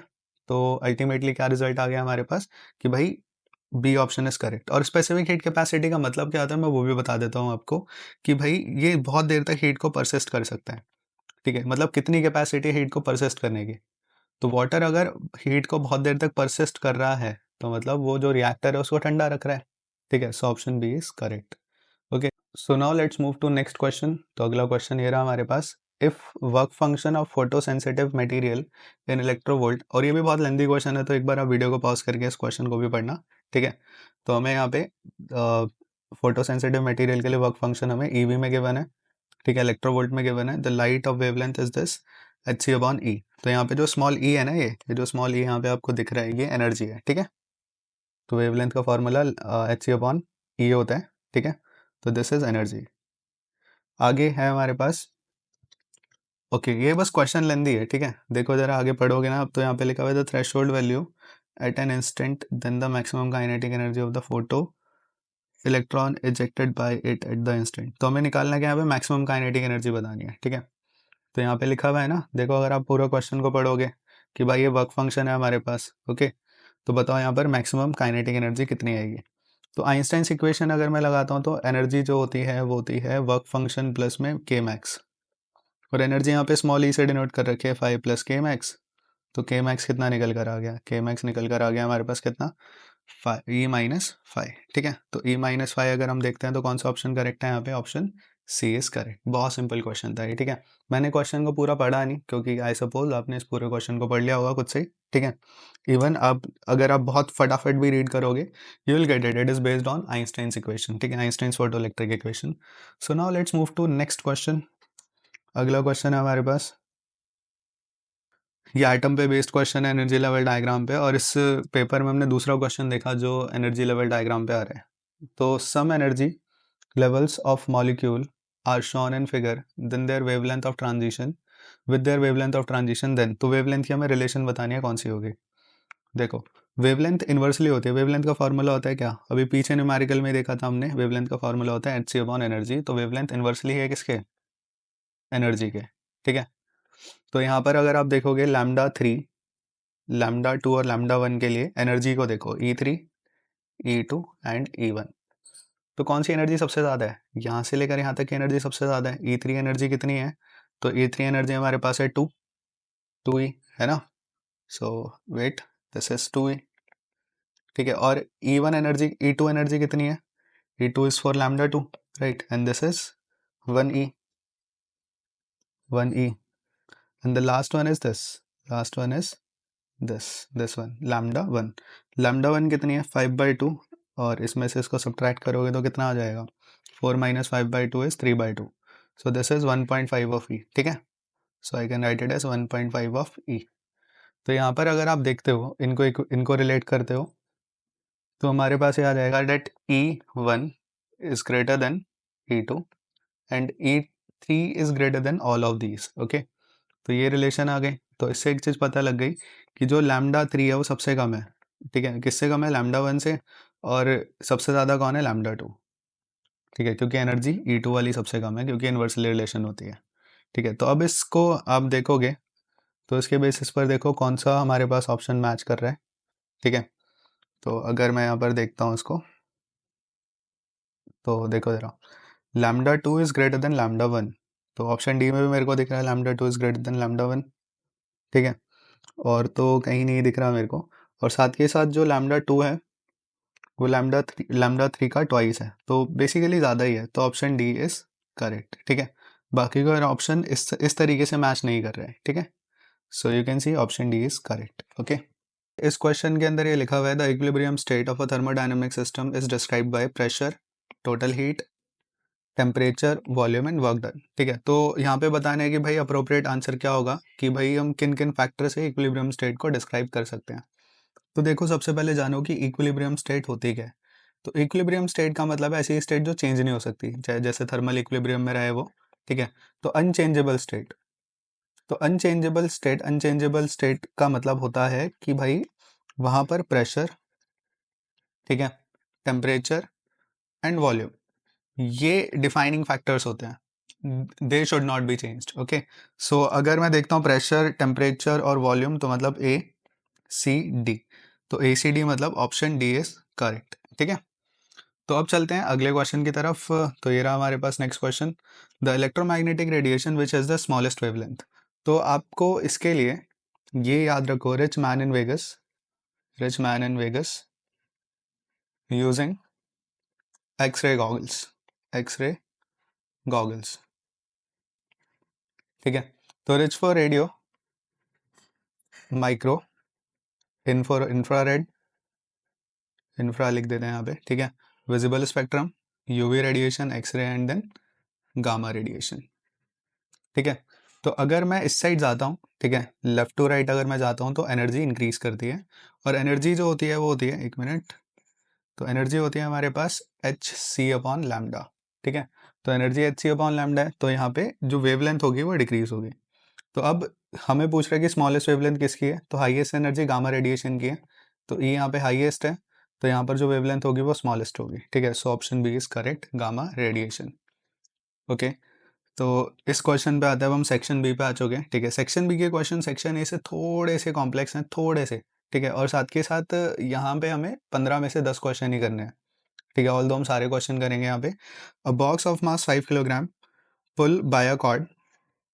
तो यहाँ पे हम along a frictionless inclined plane, तो हम यहाँ पे inclined plane बना देते हैं सबसे पहले। ठीक है, which is at inclined at an angle 30 degree from horizontal। तो यहाँ पे ब्लॉक है, तो इस ब्लॉक को पुल करा जा रहा है अप। ठीक है, और कितनी फोर्स से करा जा रहा है, जो टेंशन लग रही है उस कॉर्ड में, डेट इज ऑफ 30 न्यूटन। ठीक है, तो नीचे की साइड mg, इस साइड ये थीटा एंगल जो कि 30 डिग्री है, तो ये आ गया mg cos थीटा, और इस साइड ये आ गया mg sin थीटा। ठीक है, तो हमें निकालना क्या था, एक्सेलरेशन ऑफ द बॉक्सेस। तो हमें एक्सेलरेशन फाइंड आउट करना है। तो ये ऊपर की साइड जा रहा है। ठीक है, तो M A is equal to tension minus M G sine theta. ठीक है, मैंने मान लिया फिलहाल के लिए कि चलो ये ऊपर एक्सेलरेट कर रहे हैं। ठीक है, वैसे भी लिखा हुआ भी है कि भाई वहाँ पे जो पुल करा जा रहा है उसे ऊपर, ऊपर की तरफ, तो इसका मतलब मान लेते हैं ऊपर की तरफ ही जा रहा होगा। ठीक है, तो एम कितना है हमारे पास, एम है 5, और जी हमें कितना गिवन है यहाँ पे, जी हमें 10 गिवन है। 5 is in kilogram and 10 is in metre per second square. तो यहाँ पे हमारे पास क्या आ जाएगा, 5 into acceleration is equal to tension is 30 minus M is 5, G is 10 into sine 30 कितना हो जाएगा, साइन 30 इज हाफ। ठीक है, तो 5a is equal to 30 minus 25, so a will become 5/5, that is 1 metre per second square. So option D is correct. ठीक है, तो D option correct है इसका। क्वेश्चन में क्या कह रहा है, the ratio of relative permeability and relative permittivity of a uniform medium is 1:4। ठीक है, तो म्यू आर, परमिएबिलिटी पहले है, परमिटिविटी बाद में, तो म्यू आर अपॉन में epsilon R is equal to 1/4। The ratio of the magnetic field, the ratio of magnitude of electric field intensity to the magnetic field intensity. तो हमें किसकी ratio यहाँ पे बतानी है, ई अपॉन एच की ratio हमें बतानी है। तो हमें पता है ई अपॉन बी क्या होता है, ई अपॉन बी होता है हमारे पास वेलोसिटी के इक्वल। ठीक है, और अगर आपको याद नहीं रहता कि ए अपॉन बी वेलोसिटी के इक्वल कैसे, आई विल एक्सप्लेन हियर। देखो, इस तरीके से आप याद रख सकते हो, एक याद रखने का तरीका है, Q V B is equal to Q ई।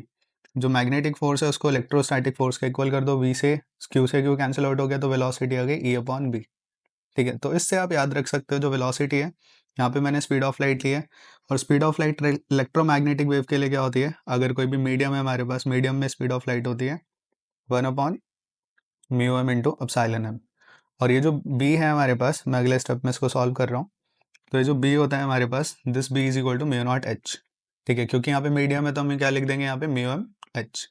ठीक है, तो यहाँ पर आ गया ई अपॉन में mu M H is equal to 1/√μm epsilon M. ठीक है, तो यहाँ पे म्यू एम उधर चला गया, तो ये आ गया E upon H is equal to, ये आ गया हमारे पास, चलो स्टेप बाय स्टेप ही करते हैं, तो mu M divide by under root μm into epsilon M, और यहाँ से ई अपॉन एच हमारे पास कितना आ गया, under root mu M divide by epsilon M. तो अगर आप इस क्वेश्चन में आगे देखते हो तो हमें गिवन है under root mu naught upon epsilon naught which is 120 pi. ठीक है, तो देखो जरा यहाँ पे म्यू एम की जगह क्या लिख सकते हैं हम लोग। तो म्यू एम की जगह लिख सकते हैं mu naught into mu R, और एप्सिलॉन एम की जगह हम लिख सकते हैं epsilon naught into epsilon are.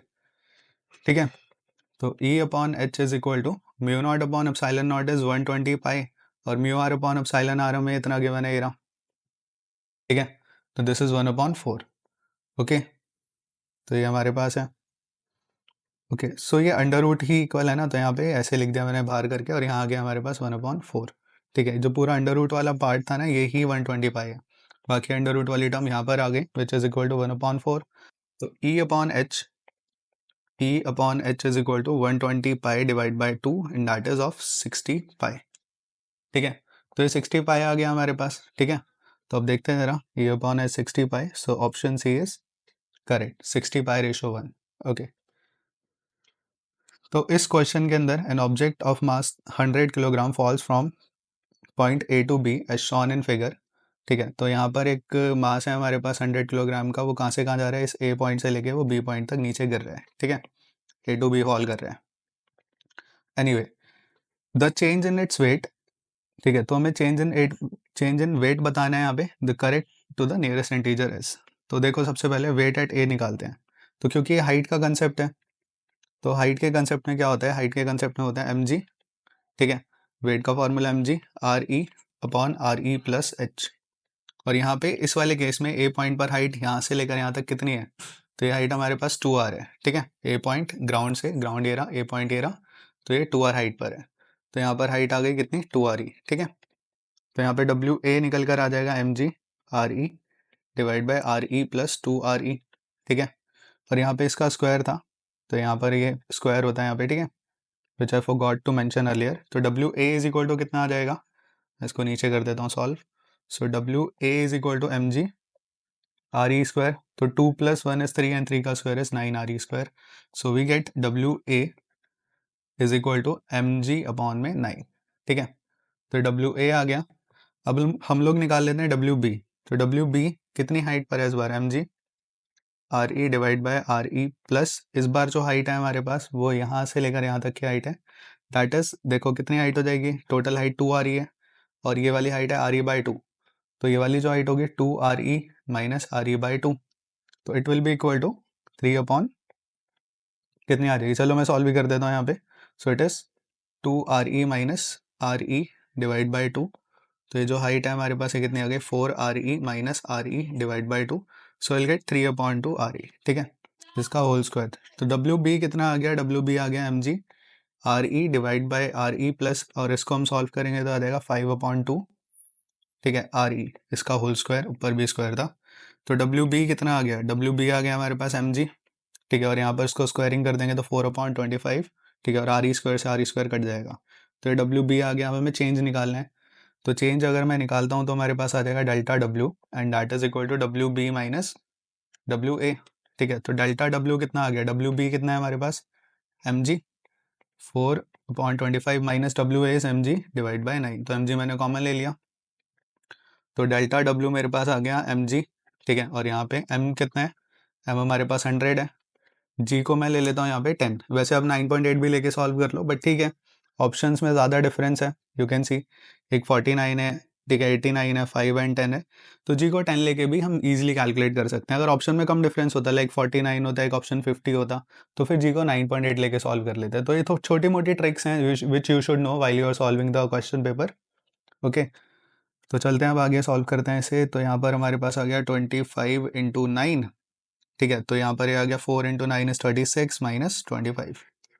तो यहाँ पर ये आ गया कितना, वेट कितना था, वेट था 100। ठीक है, so let me correct this, so this is 100, so it will B 1000 into 1000 divide by 25 times 9 into 11। सो ये आ गया 4।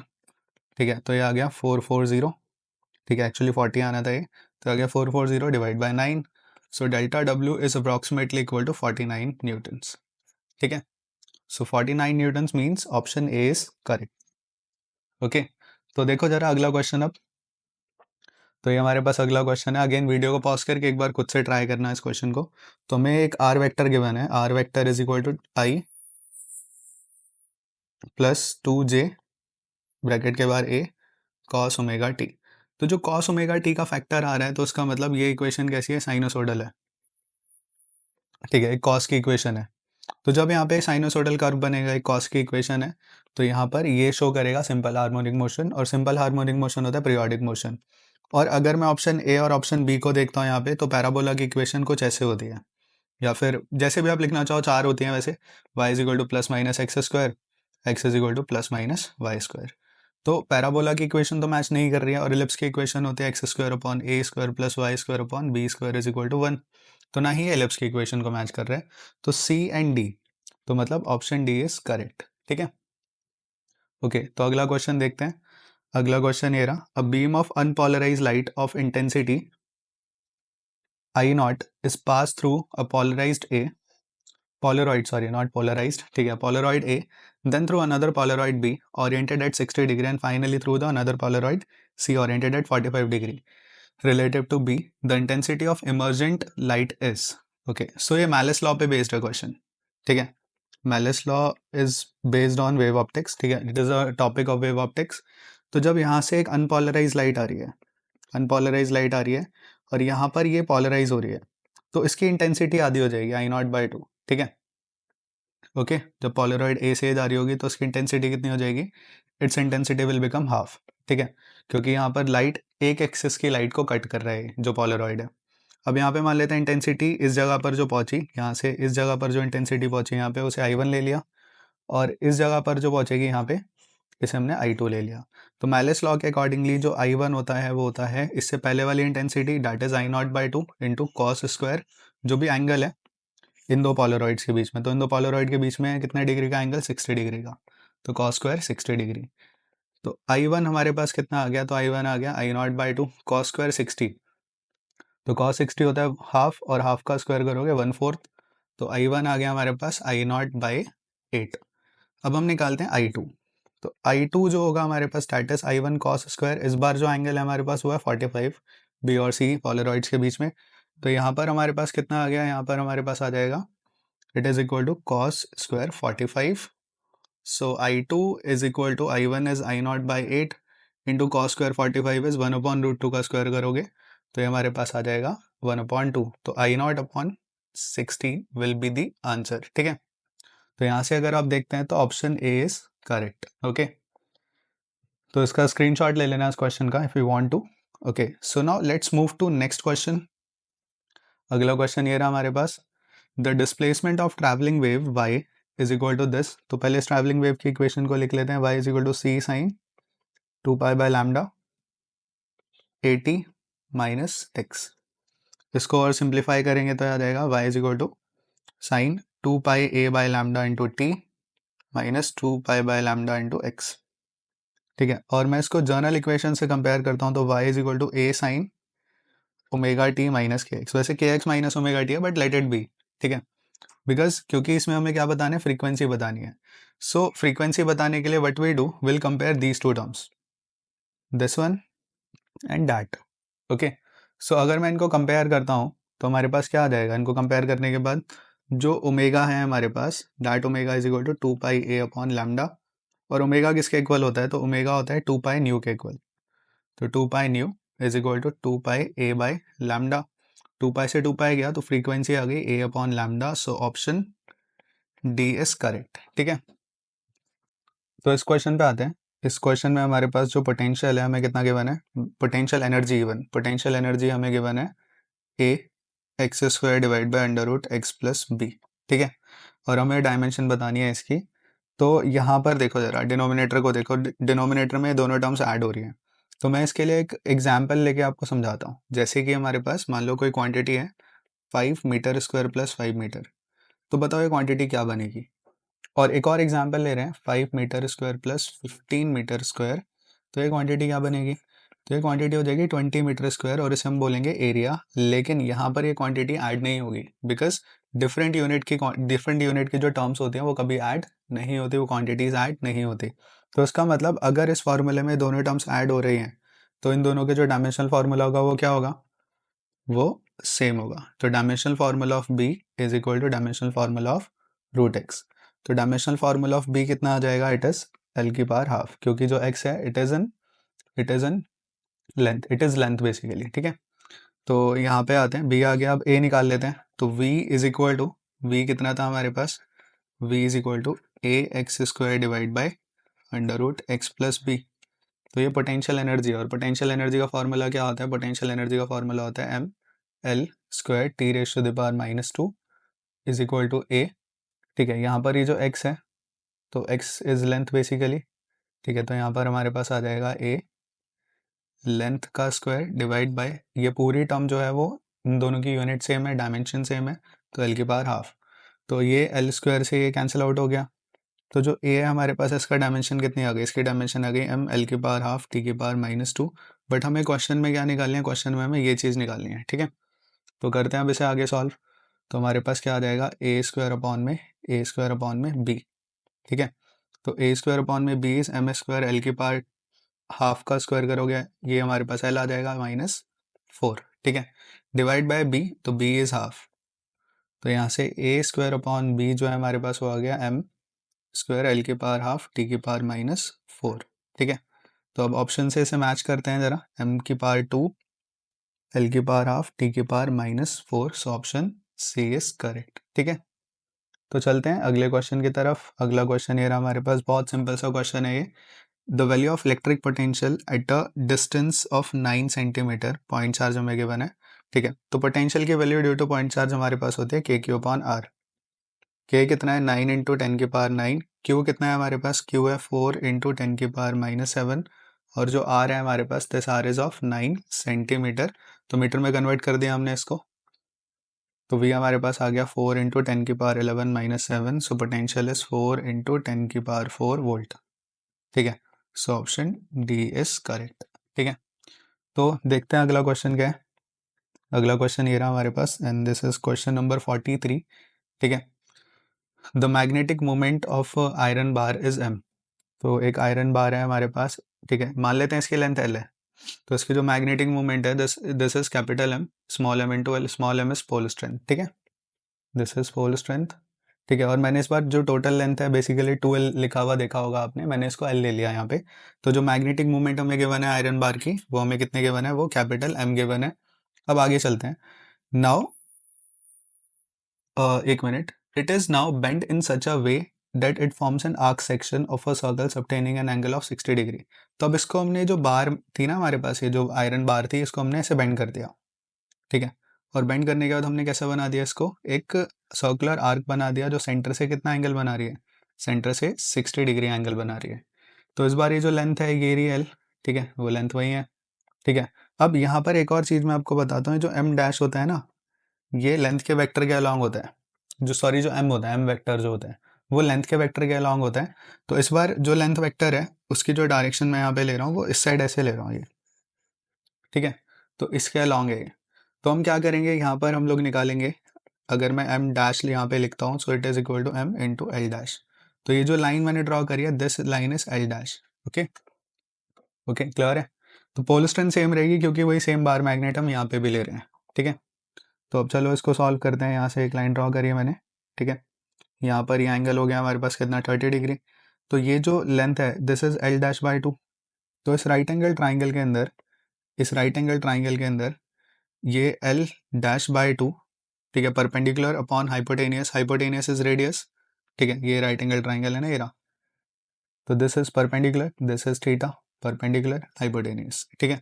तो परपेंडिकुलर अपॉन हाइपोटेनियस, तो perpendicular is this, hypotenuse is R, is equal to sine 30 degree, ठीक है।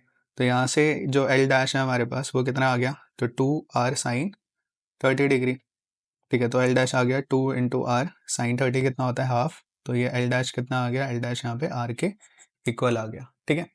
तो अब L dash are के इक्वल आ गया, तो हमारे पास एम डैश कितना आ गया, तो हमारे पास एम डैश हमारे पास आ गया कितना, तो एम इंटू में एल डैश की जगह आ गया आर, ठीक है।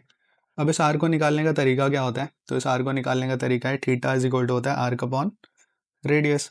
और ये फॉर्मूला तब काम करता है जब थीटा किस में हो, थीटा हो रेडियन में, ठीक है, तो ये पूरा एंगल थीटा है हमारे पास यहाँ पे। ओके, तो यहाँ पर जो थीटा है this is π/3 in the radian and this arc is L.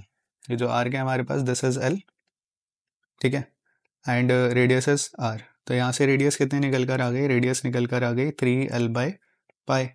इसकी वैल्यू को पुट कर देते हैं, जैसे हम पुट करेंगे तो m डैश हमारे पास कितना आ जाएगा, m 3l/π।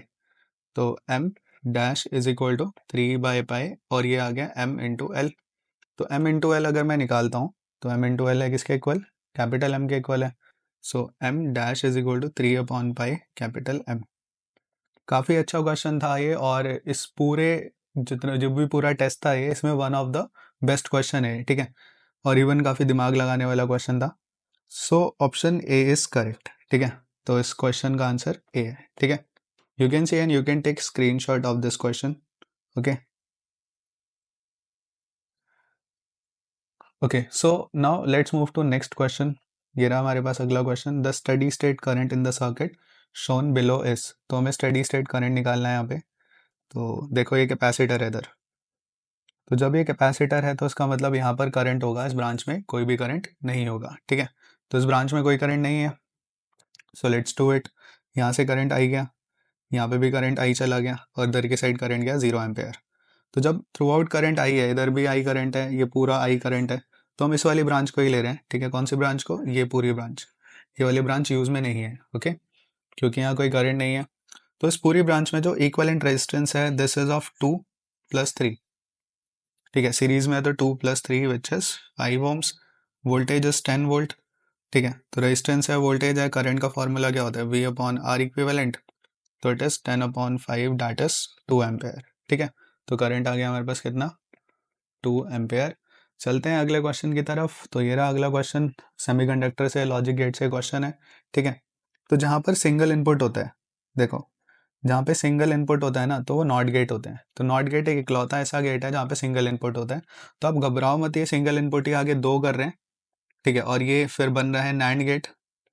अब क्योंकि ये सिंगल इनपुट है ना, तो ये नॉट की तरह ही एक्ट करेगा। चलो मैं इसको समझा ही देता हूँ, ठीक है। इसके अंदर देखो, ये सिंगल इनपुट है, और यही सिंगल इनपुट दो इनपुट में आगे बन रहा है, और यहाँ पर ये इस तरीके से एंड गेट है, और ये और गेट है। तो पूरा पूरा ये वाला जो गेट है मैंने यहाँ पे ऐसे बना दिया, ठीक है, एंड और नॉट गेट, ठीक है। तो मैं इसको ऐसे नॉट को हटा के मैं ऐसे एक डॉट भी लगा सकता हूँ यहाँ पे।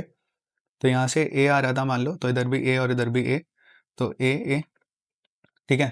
तो यहाँ पर क्या हो जाएगा, सबसे पहले कौन सा गेट था, एंड था ना, तो ए ए, तो यहाँ पर हो जाएगा ए इंटू ए। तो ए या तो 0 होगा या फिर 1 होगा, है ना, ठीक है।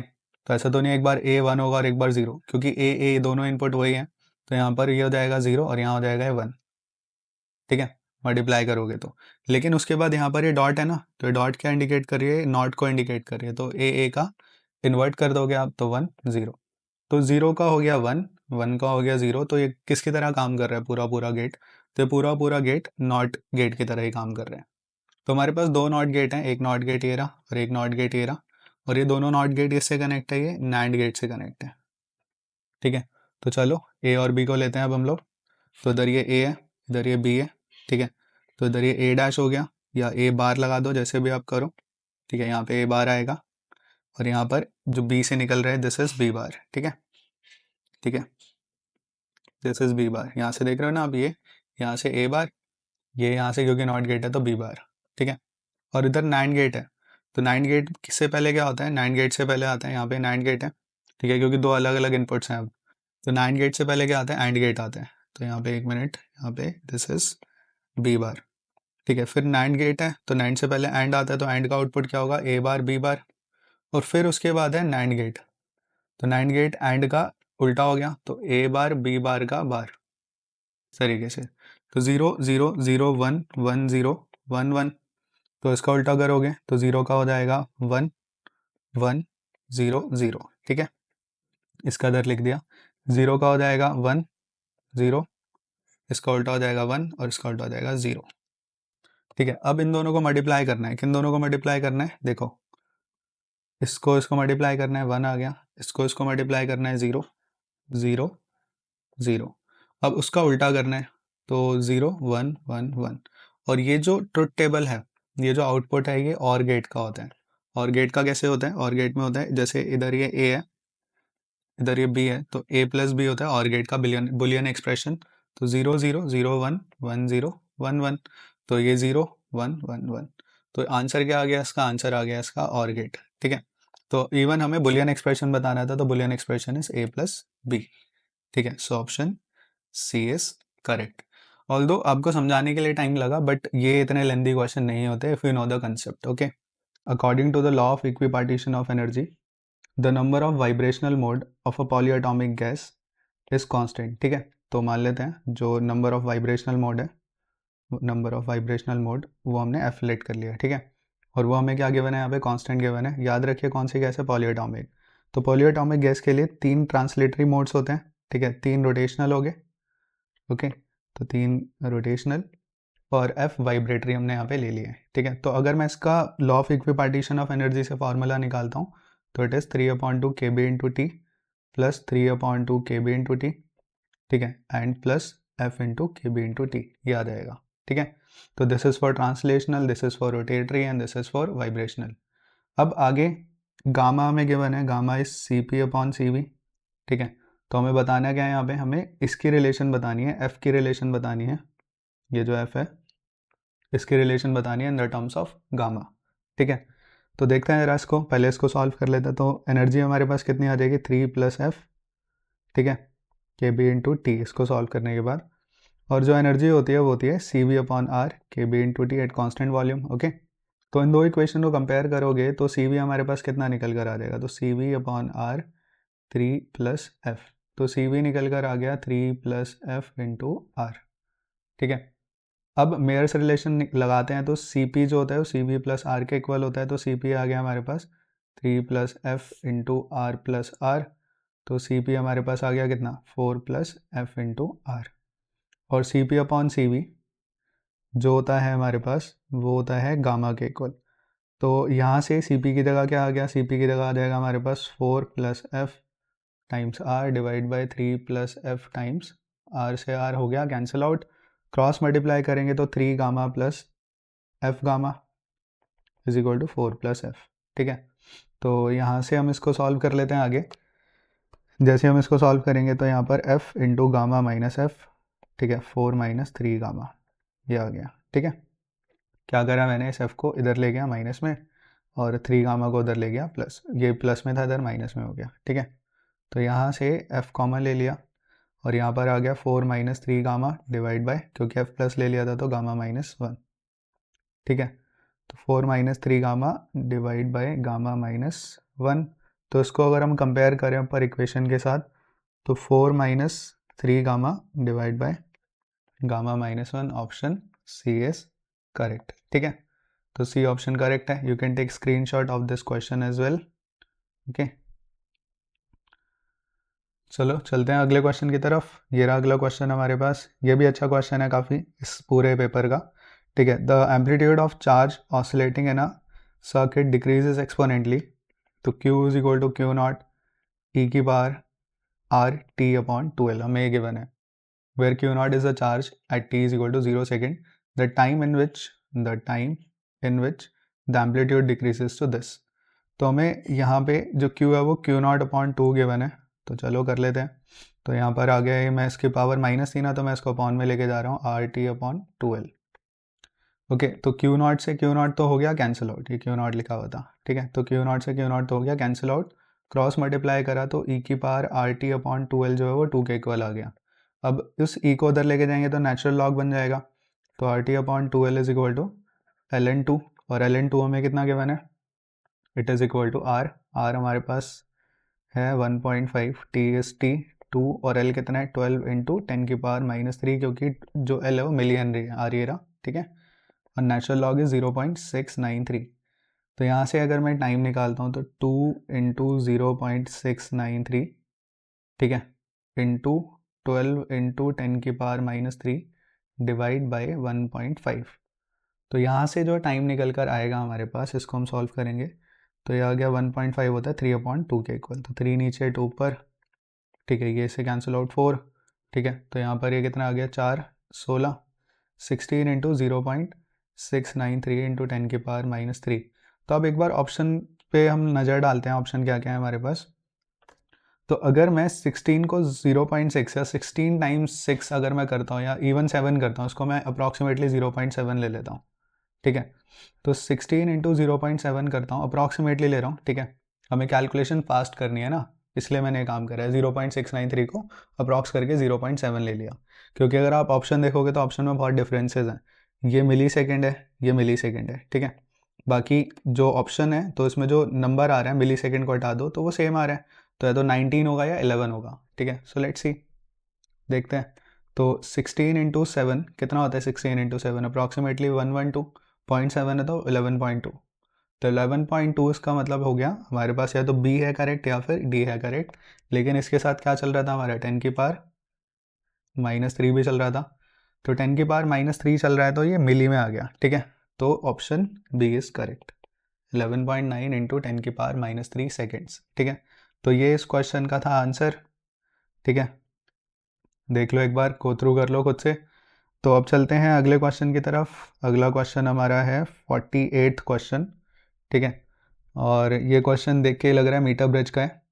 The given circuit shows a uniform single straight wire of length. तो जो वायर है यहाँ से यहाँ तक, ये वाली वायर, इसकी जो लेंथ हमें गिवन है, it is a length of 40 centimetre, है ना। This is of 40 centimetre. तो A B is of 40 centimetre. Let us suppose ये यहाँ से लेकर यहाँ तक की जो लेंथ है वो एल है, तो ए जे जो लेंथ होगी वो 40 माइनस एल होगी, ठीक है। ए जे वाली जो लेंथ होगी, तो ए से लेके जे तक के बीच वाली जो लेंथ होगी, this is 40 minus L. Okay, तो अब आगे यहाँ पे order to get zero reading the galvanometer, तो गैल्वेनोमीटर में जीरो रीडिंग आ रही है, मतलब नो डिफ्लेक्शन इन गैल्वेनोमीटर, ठीक है। तो हमें यहाँ पे बताने की जो फ्री एंड है of J is to be placed from B, तो हमें एल फाइंड आउट करना है, ठीक है। तो ये balance condition of Wheatstone bridge पे काम करता है, जो मीटर ब्रिज का जो ये वाला कंसेप्ट है, पूरा सेटअप है। इसका मतलब ये हो गया 8 अपॉन में जो भी लेंथ ए जे है हमारे पास, L A J divide by 12 upon में एल जे बी, ठीक है। तो एल ए जे जो हमें गिवन है, L A J is 40 minus L, and L J B हमें निकालनी है, तो J B length which is L, जो कि हमें फाइंड आउट करनी है। तो पुट कर देते हैं इनकी वैल्यू। तो ये 2 ये 3 कट के आ गया, ठीक है। तो यहाँ पे क्रॉस मल्टीप्लाई करा तो ये आ गया 2 into L J B which is equal to L, 3 into L A J which is equal to 40 minus L. तो यहाँ पर आ गया 2L is equal to 120 minus 3L, तो 5L इज़ इक्वल टू 120। तो L हमारे पास कितना आ गया? 120 डिवाइड बाई 5 इज़ 24, है ना। तो 24 centimetre, option D. Option D हमारा करेक्ट है यहाँ पे। तो चलो चलते हैं अगले क्वेश्चन की तरफ, उससे पहले एक बार देख लो इस क्वेश्चन को। सो स्टूडेंट, ये सेकंड लास्ट क्वेश्चन है हमारे पास, ठीक है। और ये जो सेकंड लास्ट क्वेश्चन है इसमें हमें omega 1 omega 2 omega 3 B the angular speed of second and minute and an hour and हमें गिवन है, ठीक है। और x1 x2 एंड x3 जो है हमारे पास वो एंगुलर डिस्टेंसेज है 1 मिनट के अंदर, ठीक है। तो यहाँ पे बताने कि कौन सा फैक्टर कांस्टेंट रहेगा, ठीक है। तो यहाँ पे अगर आप देखते हो ओमेगा 1 ओमेगा 2 और ओमेगा 3, ठीक है। तो मैं पहले जनरली यहाँ पे सॉल्व करता हूँ। तो ओमेगा 1 जो है वो सबसे ज़्यादा होगा, ठीक है। कैसे होगा? एक है हमारे पास सेकेंड हैंड, एक है हमारे पास मिनट हैंड और एक है हमारे पास आर हैंड, ठीक है। तो सेकेंड हैंड ऑब्वियसली वो जो टिक टिक है सेकेंड हैंड वाली वो तेज़ दौड़ेगी, ठीक है। मिनट हैंड वाली उससे स्लो और आर हैंड वाली सबसे स्लो, ठीक है। तो ये ओमेगा 1 ओमेगा 2 ओमेगा 3 की रिलेशन है। अब एंगुलर डिस्प्लेसमेंट की भी अगर मैं बात करता हूँ तो एंगुलर डिस्प्लेसमेंट सेकेंड हैंड वाली की सबसे ज़्यादा होगी, ठीक है। यहाँ पे 1 मिनट के अंदर, समझो ज़रा, 1 मिनट के अंदर सेकेंड हैंड तो पूरा घूम गया, 360 डिग्री घूम गया। वहीं पर मिनट हैंड 1 मिनट के अंदर बहुत ही कम घूमा और आर हैंड तो ना के बराबर, ठीक है। तो यहाँ पर अगर आप देखते हो तो यहाँ पे x2 x1 और x3 की ये रिलेशन होगी। तो अगर मैं देखूँ तो ये वाली टर्म ज़्यादा है तो ये भी ज़्यादा है, ये टर्म कम है उससे तो ये कम है, और सबसे कम ही है तो ये है। तो अगर मैं इन दोनों को कंपेयर करता हूँ यहाँ पे, तो मेरे पास ऑप्शन ए करेक्ट आएगा। देख सकते हो आप, omega 1 divide by x1 is equal to omega 2 divide by x2 is equal to omega 3 divide by x3, ठीक है। And that will be constant, ठीक है। चलो दूसरे तरीके से इसको सॉल्व करते हैं। यहाँ पे तो मैंने आपको बता दिया ओवरली कि आप ऐसे भी ऑब्जर्व कर सकते हो इस क्वेश्चन को। तो दूसरे तरीके से देखते हैं। सबसे पहले हम ओमेगा 1 की बात करते हैं। तो ओमेगा 1 कितना आएगा? तो ओमेगा 1 हमारे पास आ जाएगा 2 पाई डिवाइड बाई 60, ठीक है। क्लियर है? तो जो ओमेगा 1 है हमारे पास वो कितना आ गया, 2 पाई डिवाइड बाई 60। ओके, कैसे आया? तो एक कंप्लीट साइकिल ले लो, 1 complete cycle, C for complete, ठीक है, कंप्लीट साइकिल। तो एक 1 कंप्लीट साइकिल को कितना टाइम लगेगा उसे करने में? तो 2 पाई अपॉन 60 सेकेंड हैंड को, है ना। अगर मैं आपको चलो समझाता हूँ इसे थोड़ा और इन डेप्थ, ये यहाँ से लेकर यहाँ तक ही गया, ठीक है। तो ओमेगा का फार्मूला क्या होता है कि कितना एंगुलर डिस्प्लेसमेंट करी, 2 पाई, कितना टाइम लगाया उसने, सेकेंड हैंड ने इसको करने में 60 सेकेंड्स लगाए, ठीक है। तो 2 पाई अपॉन 60। अब इसी तरीके से मिनट हैंड की बात करते हैं। तो मिनट हैंड कंप्लीट साइकिल कर रहा है, तो कंप्लीट साइकिल कर रहा है ये मिनट हैंड, तो 360 डिग्री घूम गया, और इस बार कितने मिनट में घूमा? पूरा 1 घंटा कितने कितने मिनट में हो रहा है? 60 मिनट में हो रहा है। और 60 मिनट में कितने सेकेंड्स होते हैं? तो 60 इंटू 60 विच इज़ 3600, ठीक है। So it is 2 pi upon 3600, ठीक है। इसकी यूनिट भी रेडियन पर सेकेंड होगी और इसकी यूनिट भी रेडियन पर सेकेंड होगी, दोनों की यूनिट रेडियन पर सेकेंड होगी, ठीक है। So this is 2 pi upon 3600। अब हम बात करते हैं आर एंड की। तो आर एंड कितना लगाएगा? पूरा एक 12 घंटे बाद वो वहाँ पर 12 बजेंगे, है ना। सपोज़ 12 बजे शुरू हुई तो 12 घंटे बाद 12 दोबारा बजेंगे, ठीक है। वो PM और AM वाला होगा बस। तो अगर मैं इसकी बात करता हूँ तो उसने कितने कितने आवर्स लगाए? देखो कंप्लीट 2 पाई होने में कितने आवर्स लगाए? 12 आवर्स। 12 आवर्स में कितने मिनट्स हैं? 12 इंटू 60 मिनट। और कितने सेकेंड इंटू 60 सेकेंड, ठीक है। तो यहाँ से अगर मैं इसे कैलकुलेट करूँगा तो आ जाएगा 3600 इंटू 12। तो ओमेगा 1, ओमेगा 2 और ओमेगा 3 हमारे पास निकल कर आ गए। अब हम x1, x2 और x3 निकालते हैं, क्या आएंगे हमारे पास। तो x1 की अगर मैं बात करता हूँ, आप वीडियो को पॉज करके ना एक बार खुद से भी सोचना कि x1, x2 और x3 आएंगे कितने निकल कर, ठीक है। तो अगर मैं x1 की बात करता हूँ तो ये होगा 2 पाई अपॉन 60 इंटू 60, ठीक है। x2 हमारे पास निकल कर आएगा कितना? 2 पाई अपॉन में 3600 इंटू 60। और x3 निकल कर आएगा हमारे पास 2 पाई अपॉन 3600 इंटू 12 और ऊपर 60, ठीक है। तो ये कैसे आए एक बार सोचो, कमेंट करो, ठीक है। अदरवाइज चलो मैं समझाता हूँ इसको, ये कैसे आया देखो। अब हम बात कर रहे हैं कि एक मिनट में कितनी डिस्प्लेसमेंट हुई। तो 1 मिनट में किसकी, ये वाली डिस्प्लेसमेंट किसकी है? सेकेंड हैंड की है, ठीक है। ये मिनट हैंड की है और ये आर हैंड की है। तो 1 मिनट में सेकेंड हैंड कितना डिस्प्लेस करेगी? ऑब्वियसली बच्चे 1 मिनट है, यहाँ से लेकर यहाँ तक पूरा घूम गए वो, ठीक है। जब पूरा घूम गए 1 मिनट में तो 2 पाई घूम गए ना, रेडियन में ले रहे हैं हम लोग। अब इसी तरीके से मिनट हैंड कितना में घूमेगा? तो मिनट हैंड घूमेगा 2 पाई अपॉन 10 और 60 सेकेंड्स। तो यहाँ पर ये आ गया हमारे पास, ठीक है। तो मतलब ये जो फैक्टर है ये ओमेगा वाला फैक्टर हो गया जो ऊपर हमने देखा था यहाँ पे, ठीक है। तो ओमेगा इनटू में टाइम, ओके। क्योंकि जो थीटा होता है वो किसके इक्वल होता है? Omega T. बस थीटा की जगह हमने एक्स ले रखा है जो कि हमारी एंगुलर डिस्प्लेसमेंट है, ठीक है। तो angular displacement is equal to omega T. तो ओमेगा भी हमने ऊपर निकाला ये रहा, ठीक है। ओके, सो यहाँ से कितना निकल कर आ गया है, तो चलो उसको एज इट इज ही रहने देते हैं। सिमिलरली आर एंड के लिए ओमेगा ये रहा और टी ये रहा, ठीक है। तो ये हमारे पास आ गया। एनीवे, तो अगर ये ओमेगा टर्म है हमारे पास तो यहाँ पर हमारे पास क्या आ जाएगा? ध्यान से समझना इन तीनों इक्वेशन को। तो मैं इन तीनों इक्वेशन को अब इस तरीके से रीराइट कर रहा हूँ। x1 is equal to omega 1 into 60, x2 is equal to omega 2 into 60 and x3 is equal to omega 3 into 60। तो यहाँ से अगर मैं इसे सॉल्व करता हूँ तो omega 1 upon x1 is equal to omega 2 upon x2 and it is equal to omega 3 upon x3 and it is equal to 1/60, है ना। यहाँ से अगर आप निकालते हैं तो ओमेगा 1/x1 क्रॉस मल्टीप्लाई करने के बाद इतना आ जाएगा। तो यहाँ से अगर आप देखते हैं तो ऑप्शन ए करेक्ट आ रहा है, जो हमने पहली ऑब्जर्वेशन से भी देखा था। बस यहाँ पे मैंने आपको समझाने के लिए इसको पूरा सॉल्व कर दिया। तो अब चलते हैं इस वीडियो का आखिरी क्वेश्चन, ठीक है। Question number 50 select the correct statement among the following. तो इन फॉलोइंग में हमें करेक्ट स्टेटमेंट बतानी है, ठीक है। तो चलो नीचे से शुरू कर लेते हैं। Gamma radiations, gamma rays are electromagnetic radiation wavelength larger than X ray. तो अभी कुछ टाइम पहले हमने क्वेश्चन देखा था, ठीक है, rich man in Vegas using X ray goggles. तो एक्सरे के बाद आती है गामा रेडिएशन, ठीक है। तो गामा रेडिएशन की एनर्जी हाई होती है और इसकी एनर्जी लो होती है, और एनर्जी का फॉर्मूला होता है hc/λ। तो इसकी जो वेवलेंथ है कम होगी और इसकी वेवलेंथ ज़्यादा होगी। तो गामा रेडिएशन की वेवलेंथ कम है तो ऑप्शन डी गया गलत, ठीक है। तो ऑप्शन डी इनकरेक्ट है। तो ऑप्शन डी इनकरेक्ट है क्योंकि हमें करेक्ट चूज़ करना है ना यहाँ पे। तो डी ऑप्शन गया और बी ऑप्शन भी गया क्योंकि दोनों में डी आ रहे हैं। तो बचा ए और बी। तो देखते हैं, सॉरी ए और सी में से देखते हैं कौन से हैं। अब यहाँ पर ये कह रहा है कि जो बीटा रेज हैं, fast moving electrons and positron emit करते हैं, बेसिकली बीटा डीके जो करते हैं, तो ये बिल्कुल सही है। बीटा डीके के अंदर ये होता है, बीटा नेगेटिव डीके होता है और एक बीटा पॉजिटिव डीके होता है। इसमें इलेक्ट्रॉन निकल रहे होते हैं और इसमें पॉजिट्रॉन निकल रहे होते हैं, ठीक है। अल्फा पार्टिकल जो होते हैं वो निकलते हैं अल्फा डीके के अंदर, तो alpha rays are helium nuclei, ठीक है। अल्फा पार्टिकल जो होते हैं वो हीलियम न्यूक्लियाई होते हैं, तो अल्फा रेडिएशन जो निकलती हैं वो ये होती है। तो ऑप्शन सी भी करेक्ट है, बी भी करेक्ट है, ठीक है। तो यहाँ पर सी ऑप्शन भी हट गया क्योंकि सी भी करेक्ट है, यहाँ पे नहीं लिखा हुआ, तो ऑप्शन ए इज़ करेक्ट। खैर ऑप्शन ए को भी एक बार पढ़ लेते हैं। तो ऑप्शन ए क्या कह रहा है, slow neutrons can cause fission in this than fast neutrons. Fast neutrons क्या करते हैं, जो फास्ट न्यूट्रॉन्स होते हैं ना फिजन रिएक्शन के अंदर, यूरेनियम से अगर ये न्यूट्रॉन जाके टकराते हैं, यूरेनियम 235 गिवन है यहाँ पे, ठीक है।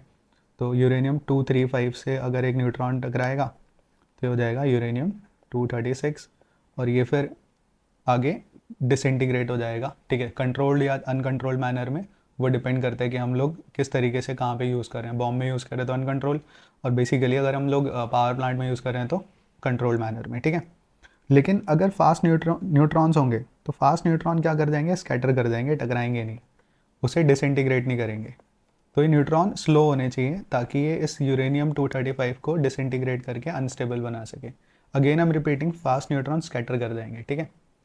तो इसी के साथ इस वीडियो का हम क्लोजर देते हैं, ठीक है। थैंक्स फॉर वॉचिंग बच्चों, और ये 50 क्वेश्चन थे जो इस साल री नीट 2024 में आए थे। Thanks for watching and keep like and subscribe our channel, okay.